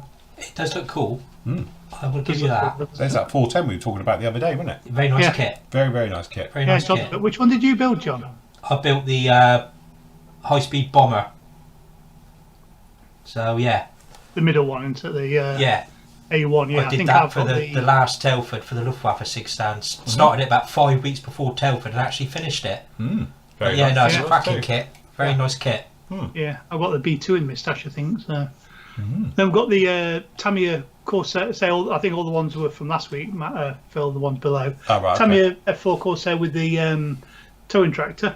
Yep, got the tug. Yeah, it's again lovely kit. It's not a new kit, but it's a really nice. I've built that a couple of times. I've built a few of them now. Yeah, absolutely, I did the motorised one as well. They do a motorised version of that kit. That's great, nice kit. Yeah, very nice. Very, very nice. And obviously, some of the other ones we got down in here, obviously, still going through. As we've done before. Very nice indeed. So we've got still a bit of damage stock at the bottom. Yeah. We are trying to get some more, but waiting for somebody to drop a box. Supply. Yes, drop a box. Again, it's because we get bits from a certain supplier, and they've not been getting much stock in, and issues. So it's all that says down a bit for us. We've got the FX 109 E4 in, which again, really nice kit. It's not a particularly newish one, but it's not an old one, but it's not a newish one, but it is a really nice kit. Nathan will big that one up in chat, I'm sure. Yeah, it's a really, really nice one to build. Very, very nice. So Spitfire with it. Yeah, so you got your Spitfire Mark 5. And we did have both the Buccaneers up, but obviously one's sold out already. Yeah. Congrats for that one. Great kit, built that. Yeah, I think we all. Oh no, Phantoms we did, wasn't it? We all did. Yeah, we did the Phantoms, but me and Matt did the Buccaneers, didn't we, during COVID? Yeah. COVID 1, as we call it. Yeah, that's it. Yeah. The Tamiya Volkswagen Beetle. Yeah, classic. Matt's favourite because he's got one, a real one. His doesn't look like that though. It's in bits. Because you keep tripping them over every time you walk around the store. Yeah, that's it.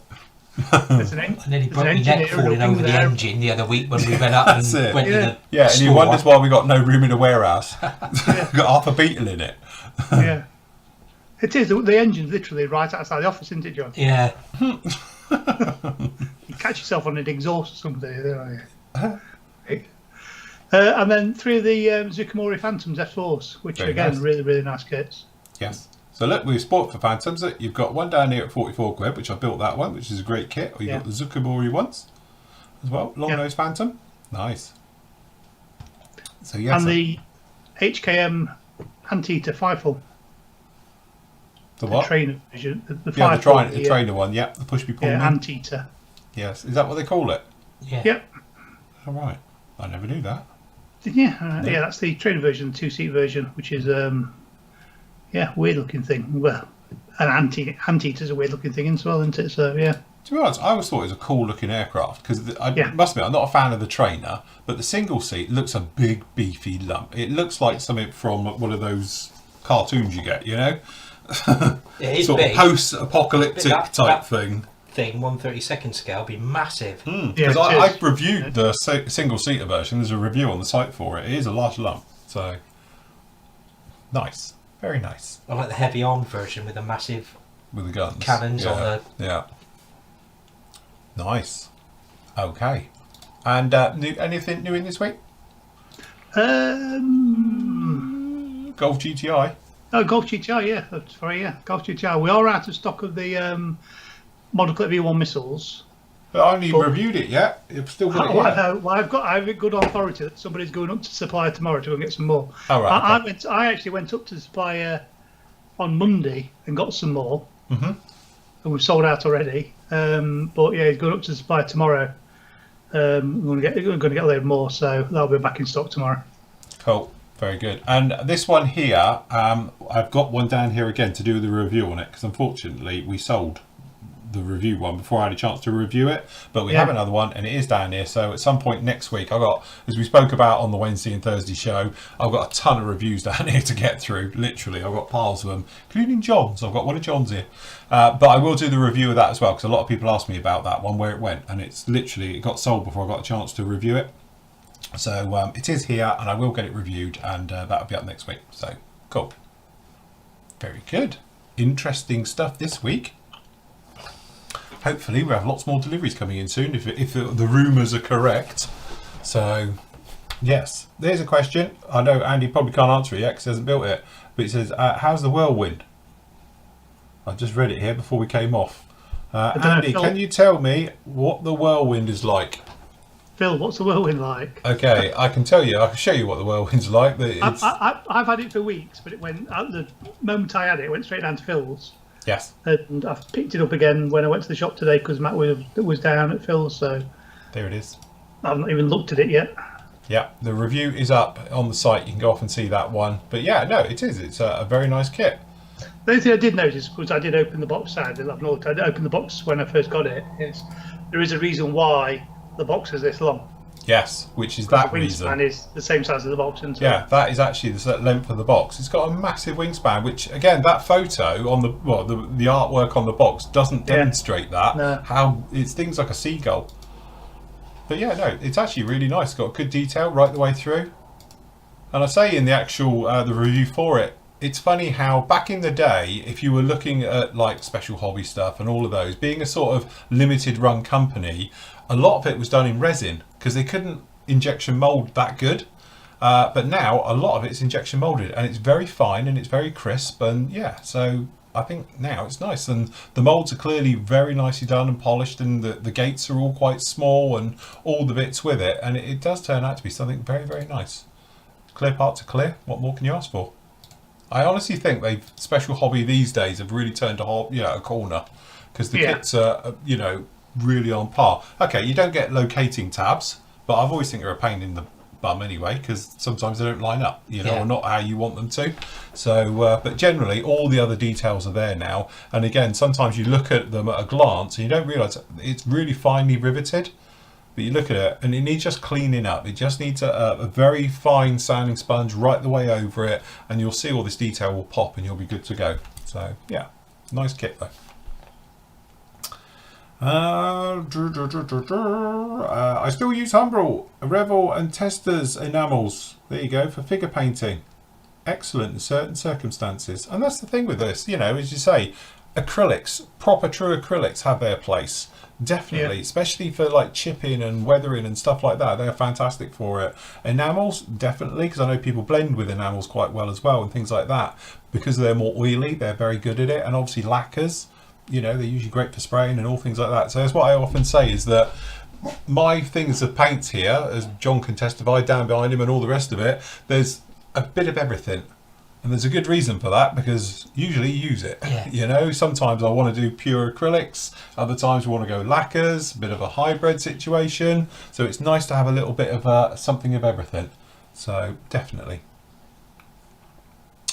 Where are we? Sorry, it jumped again. Sorry, hold on. Hello from Bermuda. Nice. Ooh, very nice. Very nice.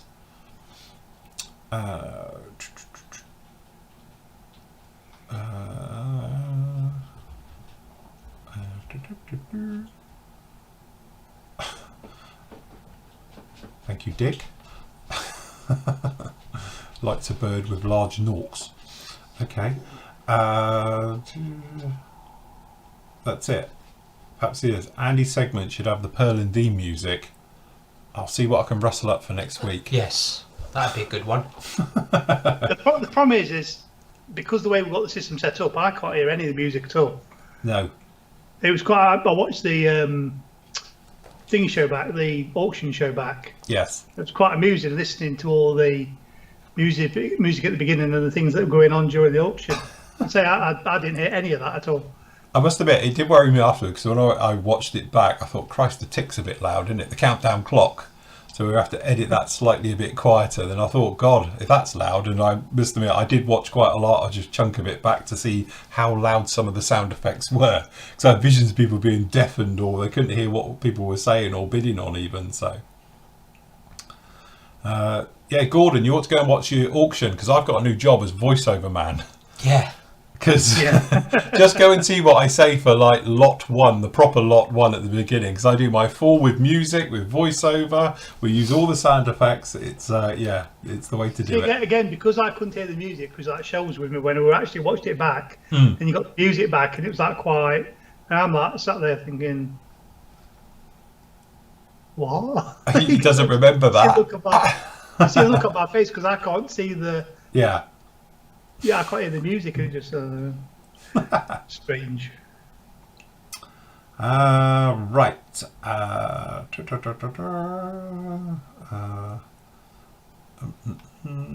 I'm just going to scoot through some of these, because a lot of these.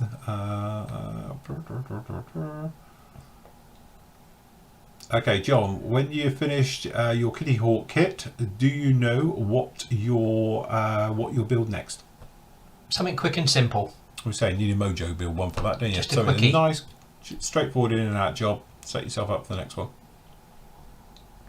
I'm sure we'll find something in the stash. Neil says, I thought the volume was great on the auction, but you need a VAR monitor. Again, because I've got two monitors and I'm watching the chat in one, and then how we've done it before is because Phil has done it on his phone and it comes through the microphone. I can hear it count down while I'm looking at the thing, so I can see myself what's going on. But because I was looking at, I got no sound, so I'm just looking at the countdown and I'm like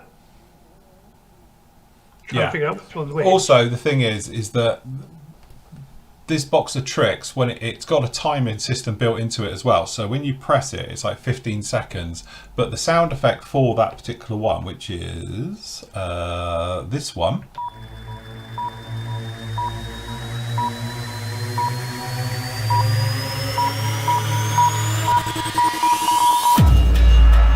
is 6 seconds.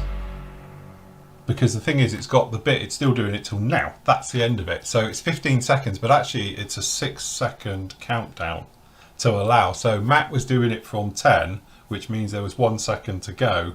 And again, we need to work a system, and I will do it for the next one. So when you press the button, the clock starts at the same time as well. So then that way it should end on the dong and you're done. So it's just a little thing, as I say, we didn't really work any of this out. We were just playing it on the fly. And then obviously Matt got carried away with all the buttons once he saw what it did. So that's why we ended up with the full sound feature all the way through the show. But next time I will do it. So when we press the countdown timer, it will show exactly. So that ends at the same time. It can do it. It's just that we were just doing it manually. And obviously, as we know, human error. Yeah. According to Matt, the next one's next Friday. Oh, is it? He was walking around the shop today and said, we need another auction. So, I'll do it next Friday. Yeah, right. Right. So anyway, back to your build. Have you got any plans, anything you're thinking of? Anything you got lined up? Or is it just going to be one of them? I don't know. I've got the Bronco MiG-15.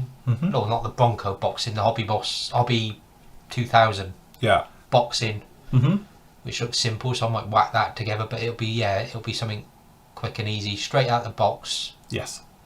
He says, knowing full well, he'll probably get too involved with it and that's it. End up doing something different with it, and it'll end up becoming a 3-month build. Yes, yeah, definitely. I just fancy something armour just to get me out of it. I'm in a bit of a rut at the moment with modelling.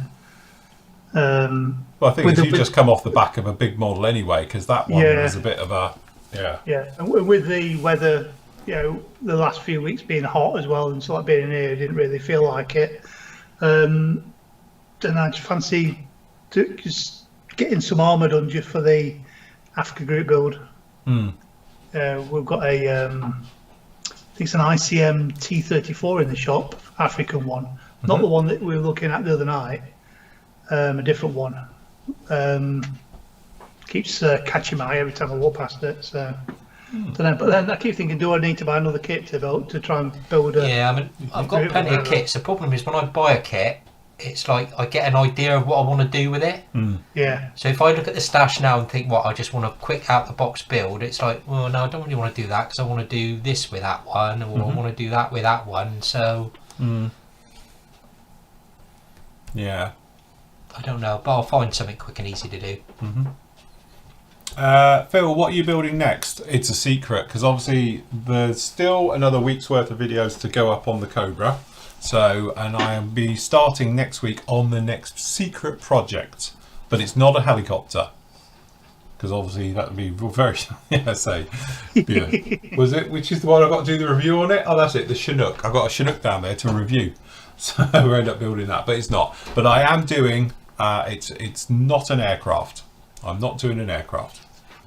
So, but I am going to be doing the Vulcan because it's a tie-in with Airfix, you see. So, but that's going to be free to watch.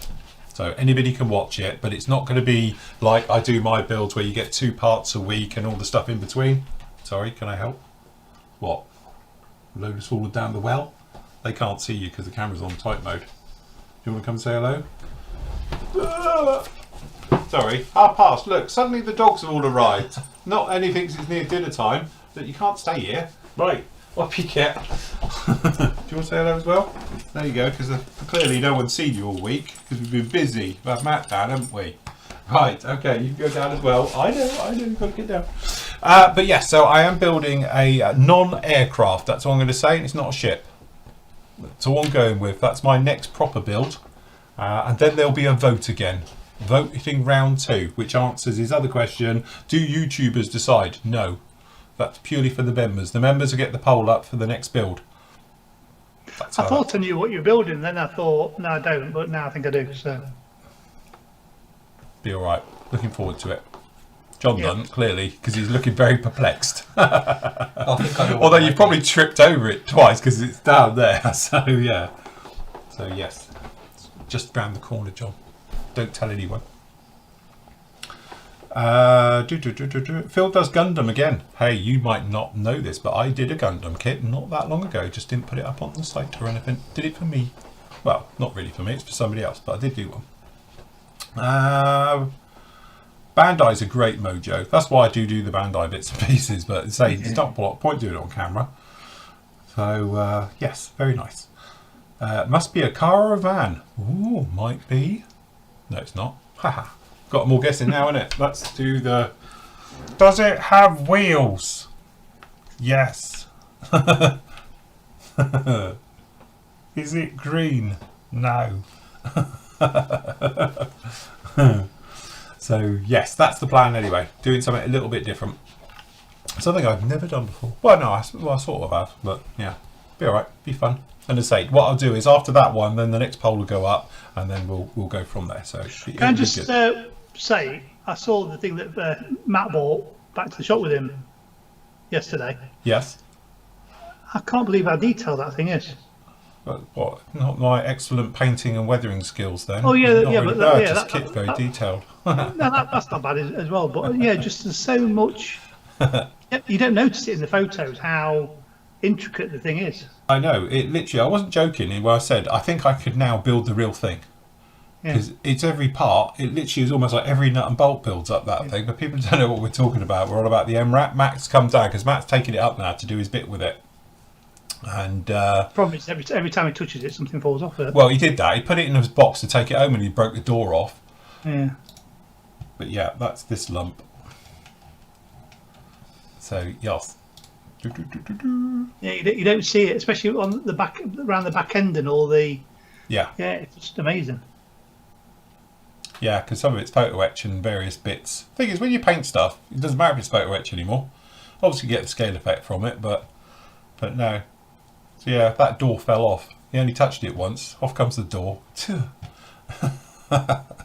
But in my defence, I literally only tacked the doors on because I wasn't expecting it to go back up in one bit anyway. So the doors were literally just super glued to tack them into place for the photos. Because I'm not sure how Matt's going to do it with his. So by the time he puts it on a diorama, he might close doors or whatever he wants to do to it. So that's what it was. Given him strict instructions not to be painted. I haven't. The first thing he said to me, he says that door's getting painted and being weathered. So it's not. It's a brand new door on that. It's had a replacement. It's the whole point to it.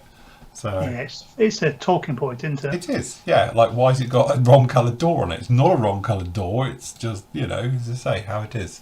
But no, a lot of fun though. Good stuff. Nice and dusty and dirty. Yeah. Phil, what am I doing for the African group build? Well, that might tie into what I'm building, you see. So, but I can't talk about it because I will do next week. Because when I'm a bit ahead, you'll see it all because it'll be all over the place here. But so yes, there's something that I'm doing for that. But I don't want everyone doing it. It's why I let the group builds go right to the end before we talk about them. Because otherwise, everyone's like, forget that. They want the new one, and they're still watching that one. So, and also it gives me a chance to get ahead. So, a cool job. But no, it should be a lot of fun anyway. But yeah. But with the stuff that came down for the reviews now, I'm sort of like, ooh, that's nice. I'm good. Like yours looks very nice. I haven't opened the box yet, but we were just looking at the box art and the colours on it. It looks very nice. Yeah, SU-35. It's a nice kit. That's a very nice kit. It's got all the air-to-ground weaponry in it. Yep. But you don't have to build. Because they will be slide moulded. Yeah. So even better. Yep, definitely. So, but yes, I did get, as I say, there's a pile down there. I bought all the Revell 30-second kits. All the good ones. So I bought them to do for the upcoming bite size and how-to videos and all the rest of it. So I've gone old school, got all of them. I've got the G6 as well. I got that off of Matt when I went up there. Mm. Because I've never ever built a 109. All right, okay. In any scale. Yeah. So yeah, I've got that 30-second one. Mm.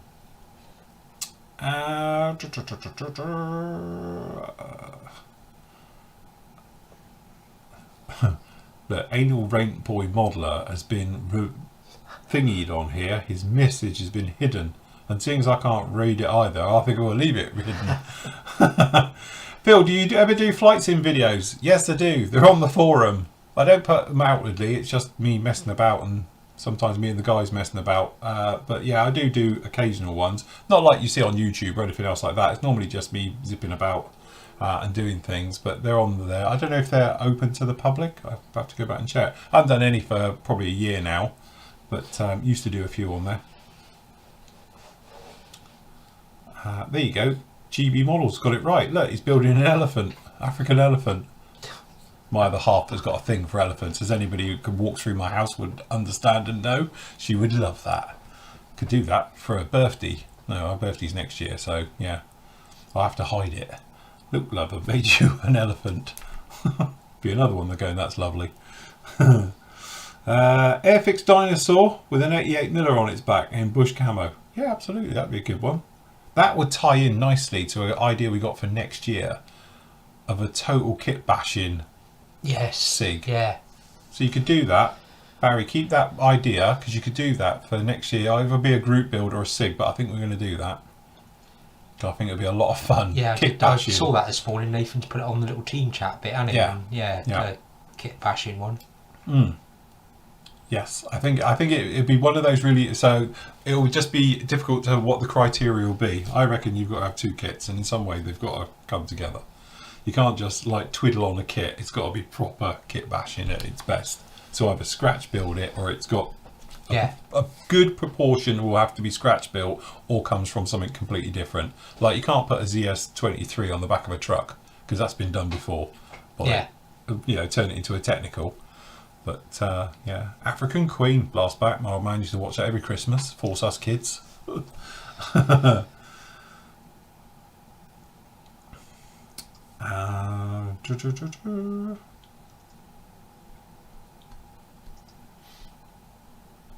No, I'm not doing a diorama.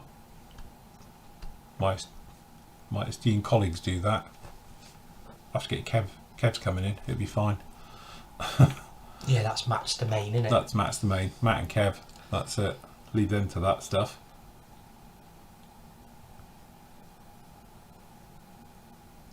Hi Phil, watched your review for the Sword Lightning and wanted to ask, did you build it? No, I didn't. That's the 2-seat Lightnings, which are really nice, which I don't think you can get anymore. Can you, Andy? I think we spoke about this before. The 48 scale ones, aren't they? Yeah.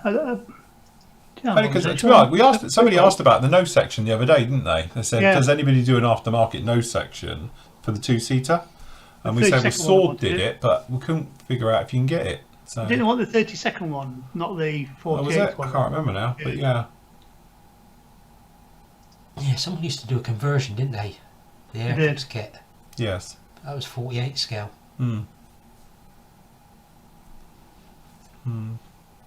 What 92 says they're around it in limited releases. Yeah, the Sword. Can we get it from any of our people? Sorry to put you on the spot. 1 second. It depends on prices. Because we did have, I'm not being funny, they were in the warehouse for a while. They were. Saw them in there. Well, last time I was up there was a pile of them, but as I say, they do go, and I don't know if we've had any more in or if it's ready. No, we did. We had loads of Sword up there. Yeah. Yeah, we can get them here. Yeah, we can get it. So if you want one, bang Andy a message, and we can sort you out. We can get in. Not a problem. Say it was a stock item because we did have a lot of Sword at one point. Yeah. It says limited availability, and it says 20 plus. Yeah, right, okay. Sounds about right. Mandalorian Razor Crest. Plenty of surface metal to challenge you with, Phil. Do you know what? I'm going to do it. Because obviously a certain company's bringing one out, allegedly. If we see it or not. If not, Andy's going to print me a 3D one. Yes. By the time he's going to stink. I don't know how big the 3D one will be. It looks... It's all in sections. It's about how big the 3D one we were looking at the other week. Files for it. It's huge. It might take a few months to be printed. And Andy's hair will turn green, but you know. Yeah. Yes. They do. You can actually get... Somebody was doing the 3D files for the studio one. The one they use the studio, which is proper big. It's like that. It's all in sections and all the rest of it. There's a very interesting YouTube video up there for the guy who designed it, and he built it, and it was all done 3D printed by somebody else for him, and he said it was an absolute nightmare because it was so fragile, and because it's 3D printed, it's not like he would normally make a frame for it and all the rest of it, and so it's got like armatures and mounting points, so he had to put all them in, and it was saying it was a bit of a challenge. And it was the first thing he'd done that had been fully 3D printed, start to finish. So yes. Good thing though, if you do a 3D printed one and you do mess something up, Andy can just quickly knock you out another one. Within minutes. Within minutes. Within minutes, yeah. To be honest, that's why the company now owns a 3D printer. Andy's got a 3D printer, and I don't. Because also it stinks. Can you imagine it in here? And it takes forever. It's easier to pass the buck now, so I just ask them nicely, could you print us off? And very obliging they are too. Well, we've got to wait. I'm being stared at by the dog now. But yeah, I must admit, Barry, I do fancy doing a Razor Crest because it's a cool looking machine. And you do it in nice metals and buff it, and yeah, it's a good one.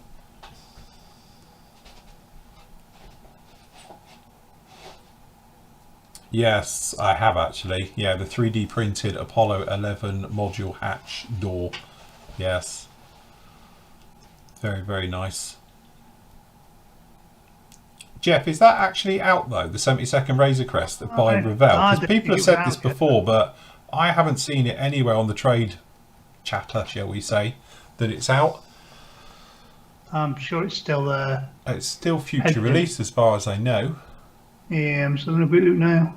But somebody said to me before, oh, but it's out. And then I said, with who, where, show me. And I checked with, obviously, with Revell, and wasn't out. Well, that was a while ago. Perhaps it has been now, but it may be out with some people who get what we call white box goods, which is usually the test shots and things to play with. But as far as I know, the retail version isn't available, or certainly wasn't last week or so.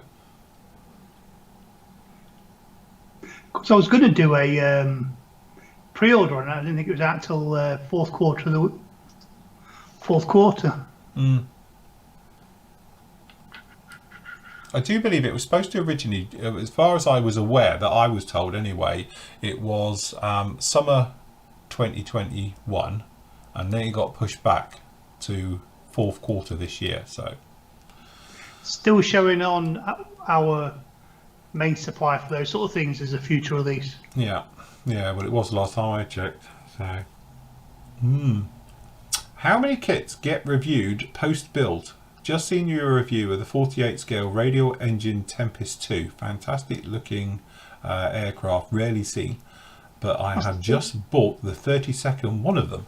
Look, it's there. That's the one I reviewed. Funny enough, that is it. Yeah, well, funny enough, this did. We spoke about it on whatever show it was. Before it went into paint, I did like a post review of the kit about it. But the trouble is tying them together as videos. You know, obviously you could put a link onto it and stuff like that onto the actual video build. But, you know, again, if you think of, I don't know, what we are well over 700 reviews I've done now over the years. So I clearly haven't built 700 kits. So unfortunately some don't. But, you know, normally people who have comment and, you know, get a bit of feedback onto it. But it is one of those areas where you do a review and then sometimes obviously I build it later on. But it's just tying the two into a certain way without having to re-edit it and re-release the video again. Yeah, I've got the 32nd version as well. But I know they both say Special Lobby on the box, but they're not by the same manufacturer, are they? The 32nd one is a Special Lobby kit, whereas this one's a Edard kit. Yeah. Again, I think it's a really cool looking aircraft. I think it's a really nice one. I am a big fan of the Tempest family anyway. Yeah. The Typhoons, the Tempests, things like that. I think they are really, again, we were talking about this, about aircraft that have been sort of overlooked. But they haven't now, because you say, let's face it, the Edard family of them, because I've got down there the Tempest Mark V. Obviously that one is it as well. The Mark II, that's the Edard kit as well. They are beautiful, very, very nicely done. Very good also detail. pretty much do the whole lineage right the way through to the Sea Fury now, can't you? Yeah, and Airfix did the Sea Fury, didn't they? Do you think the limited Airfix Vulcan release is either Airfix underestimating demand, or do you know world issues with manufacturing and supply? I can answer that because we've actually had Pramjit on with us from Airfix. You can go back and see the show all about it. Like he said, they had it, but for some reason, which they're not totally sure, the container only had half the kits in it. They have got them and they are coming, it's just on a different container. So that's what it is. But obviously it's just been a little bit of a bugbear because it's not the first time it's happened. But in their defence, it's happened to other companies as well. I imagine it's production. They've like got a certain amount done, and they've got a cut-off date. Yeah. Right, let's get them sent. Yeah. Carry on producing them. Right, they're done. Get them sent. You know what I mean? So, there'll be another load that's a month behind them somewhere on a ship. Obviously there's a big thing that goes around, and I do have a little bit of insight this one through the family, and it's one of those ones where the price of shipping containers has tripled. And we do know there are certain companies who are trying to wait for the prices to come down, because it makes the difference between the company making a profit or not, or having to put the price up. And they're hoping now the shipping containers are roughly getting in the right areas and things like that, because that was an issue last year, that the prices of shipping containers will drop again and come down, which means the profit margins are back in place and various things like it. Because it is a little bit of a tightrope. If you're producing a kit, say, and you're doing it for sort of, this particular retail price, but now it's going to cost you an extra third to ship it to you, then you've got to ship it as well, and those shipping costs have come up. If you don't have the margin, what do? Do you put the price up and risk alienating your customers? Do you hold it back, and then hopefully the shipping might drop a bit and then makes it more affordable? Again, it's people get paid a lot of money to work this stuff out. Yeah. So and bearing in mind like the Airfix kits are manufactured, packed, and sent from India. Yeah. And the problems that they've been having over the past few months, so like it's not surprising. So like their manufacturing has gone down. So yeah. No, definitely. The model making industry as a whole is quite complicated economics, isn't it? And it's not as straightforward as what absolutely. If you want to have a look into it, please go back and see the specials we've been done with Airfix over the last year or so, and with Pramjit on, because he explains obviously a lot of the stuff. The designing is pretty much straightforward because it's all done, but still they've had problems even designing kits because they haven't been able to go and do research work, like they normally would go off and look at the real thing, because they haven't been able to. Also, the tooling is done in China, and then obviously the tooling's been affected because of obviously the problems with the pandemic, and then the injection molding, packaging, all the different things, and all these things have got to come together to do a kit release. To us, I think, as end users, it's very straightforward, but actually it is very, very complex. There's a lot of moving parts with all of these, and I'm amazed it's worked as well as it has. I'm amazed we've had kit releases. When you speak to the companies who manufacture it, how they've managed to keep it all moving is beyond me. As I said, I'm amazed we haven't lost more companies. Even the companies that keep majority of it in house, like say Tamiya. They're no doubt probably getting the kits out, built, but then the problems with the containers, where they couldn't get containers, and then the cost of containers have gone up, and because we know that our suppliers have been struggling getting stuff in, haven't they, from with containers? So it's there's lots of moving parts, and I just think sometimes it's very easy to blame Airfix, say, like, why haven't they got all the Vulcans in? But there's lots and lots of moving parts down in the chain. So because I know a lot of people said they should have held off the release, is the biggest one I've been hearing since I put my review up, is that they shouldn't have released the kit until they had all the kits available.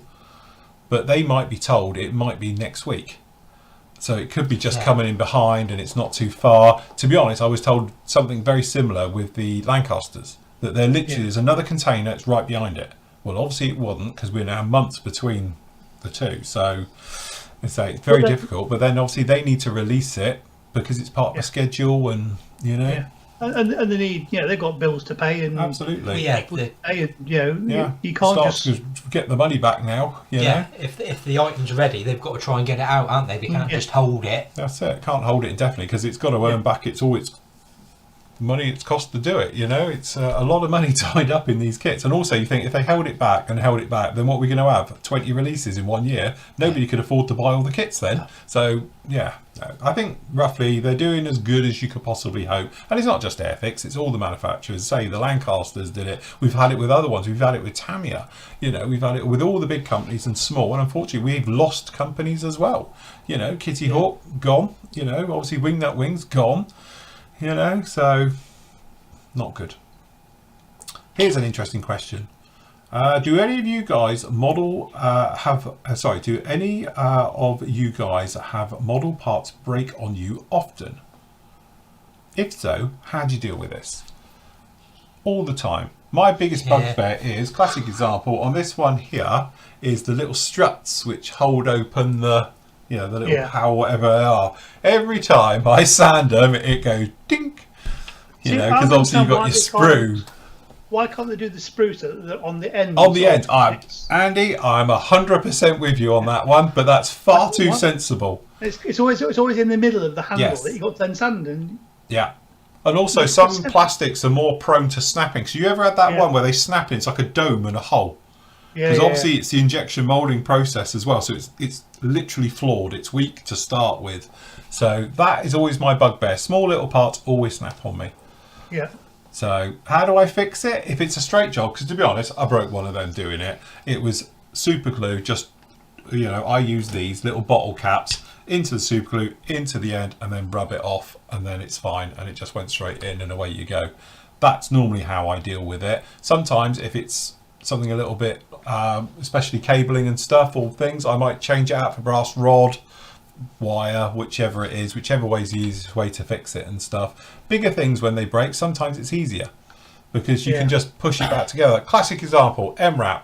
This particular kit came, I didn't buy the kit, it was donated to me from a company because it was a crushed box.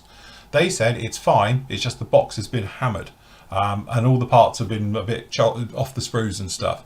Turns out that the chassis was absolutely mullered to the point where it had snapped and broke. But again, it was just a bit of, because it's plastic, you can bend it, you can get it in, and then I literally put it all back together and everything. And the joke was, the thing was like this, and then I had to sort of straighten it and manually do it and all the rest of it to put it all right again. But, like I often say, being modelers, it's what we do, isn't it? Fix it. Yeah. I know some people would turn around and say, oh, it's crap, and send it back, but I just get on with it and fix it. You get stuff broken, like quite often you'll get like pitot tubes or struts will be snapped. Yeah. Well, they're on the sprue, then just keep it on the sprue. Yeah. And then just glue them together in place. Absolutely. While they're there. Yeah. Then I agree. Afterwards. If it's on the sprue, I'll try and do it on the sprue. Yeah. If it's already off the sprue, I'll probably just lay it on my cutting mask, put a dob of extra thin or something on it, leave it for a day. Yeah.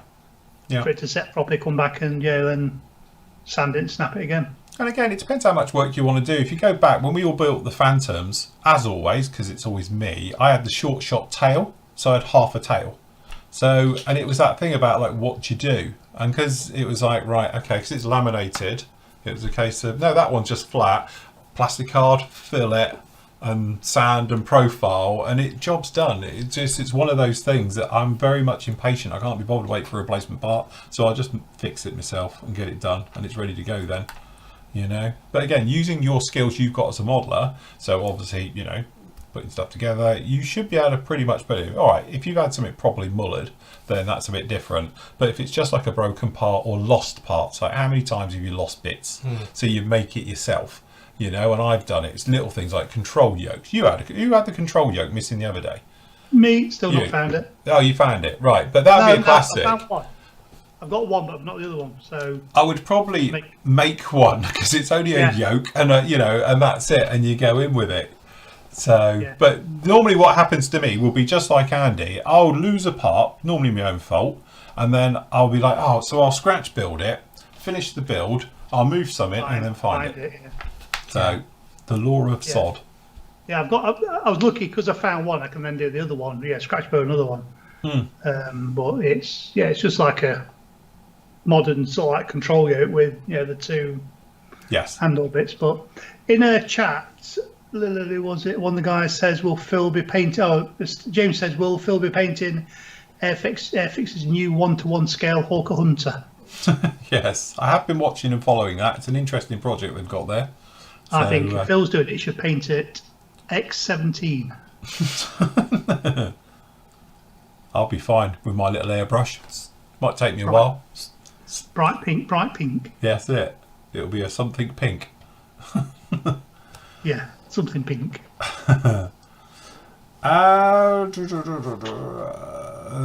Right, okay. So, guys, obviously talking about the global problems. We've got supply chains and all the rest of it. It is. It's just, hopefully we're coming out of the end of this now, aren't we? And that'll be the end of it.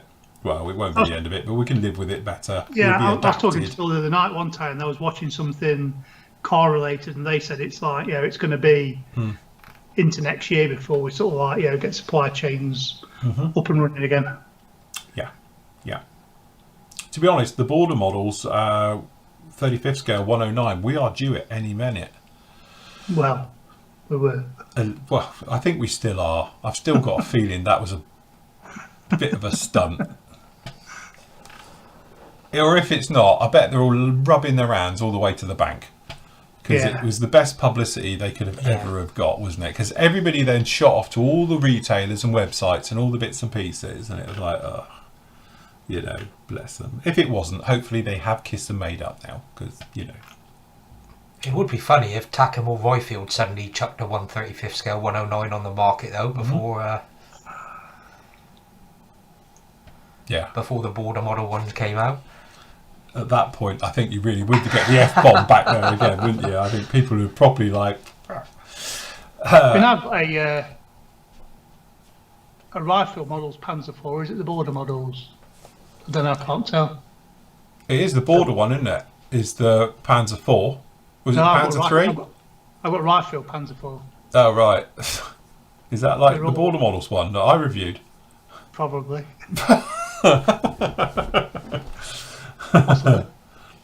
Can't see. No, this is it. Again, that 35th scale JU-87. But that'll be nice. As I say, I've done plenty of the 32nd Hasegawa ones. I've done the one with the big guns on it, the anti-tank one. That's a great kit. So, Ivan says, S&M model hobby ceased as the owner tragically died, didn't he? A few months back. He says, does anyone else know if there's going to be somebody taking over the reins of the company? Spoken about this to a couple of people. The trouble is, he was the company. Yeah. As I say, it's unfortunate, but he was the company. I don't think, I'm not being funny. It's a bit like me. I have most of my companies in my head. Yeah. Don't write a lot down. So perhaps, to be honest, me and Matt actually spoke about this when it happened, saying perhaps we ought to sort of, sort some things out, because if anything did happen, it would be a bit like, Jesus, now what, So, yes. Oh, well done, Timber. Tell the dogs are in here. Somebody's just talking about, just going back one, because a little point, they were saying about, I think he was saying that he saw the Tempest, was it? Or Typhoon? There you go. Barry says, a few years ago, saw the Typhoon at Hendon and was amazed what a big lump it was. I'm the same. I saw it at Hendon for the first time, and it is massive. It's a chunk. You see the Spitfire, and it looks like a little slinky thing next to it. It's an absolute beast. So, and one of my other favourite aircraft to see, and unfortunately they've now moved it, unless they brought it back since, was at the Fleet Air Arm Museum. They had a Wyvern in metal, just actually polished metal, and they had all the engine covers off, and the engine in that is amazing. It's like proper. It's just all engine the front of it, and because it's got the counter rotating prop. So think of like a love child between a Spitfire and a Tempest Mark V. It's like that. It's quite a slinky thing with massive engine at the front. It's huge, but because it's done all in metals, I often thought about doing the Trumpeter do that kit in 48th, of trying to replicate it. Because it's quite so, but you need the engine properly to do it. So yes, cool job. Right, well, if we're almost done there, it is that time where we have to leave you. Do I need my outro music? So this week we're out of it. No, you're right, I won't subject you to that. But anyway, that is it for us this week. Thank you very much for joining us. It's been an absolute pleasure as always. So you're going to get the next part up, which is whatever part we're on. I can't remember now. Which part we were on, live auction reviews. I can't remember it is now.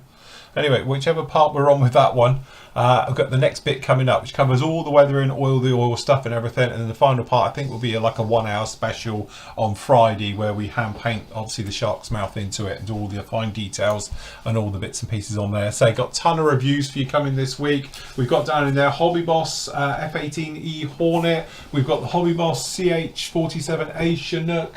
We've got the Beaufighter Mark 10. We've got the Su-35 Flanker E. We've got the Kettengrad. We've got a Countach We've got the V1 flying rockets and loads of other things as well. So we've got a shed load of reviews coming up next week as we make our way through as well. Got any plans for next week?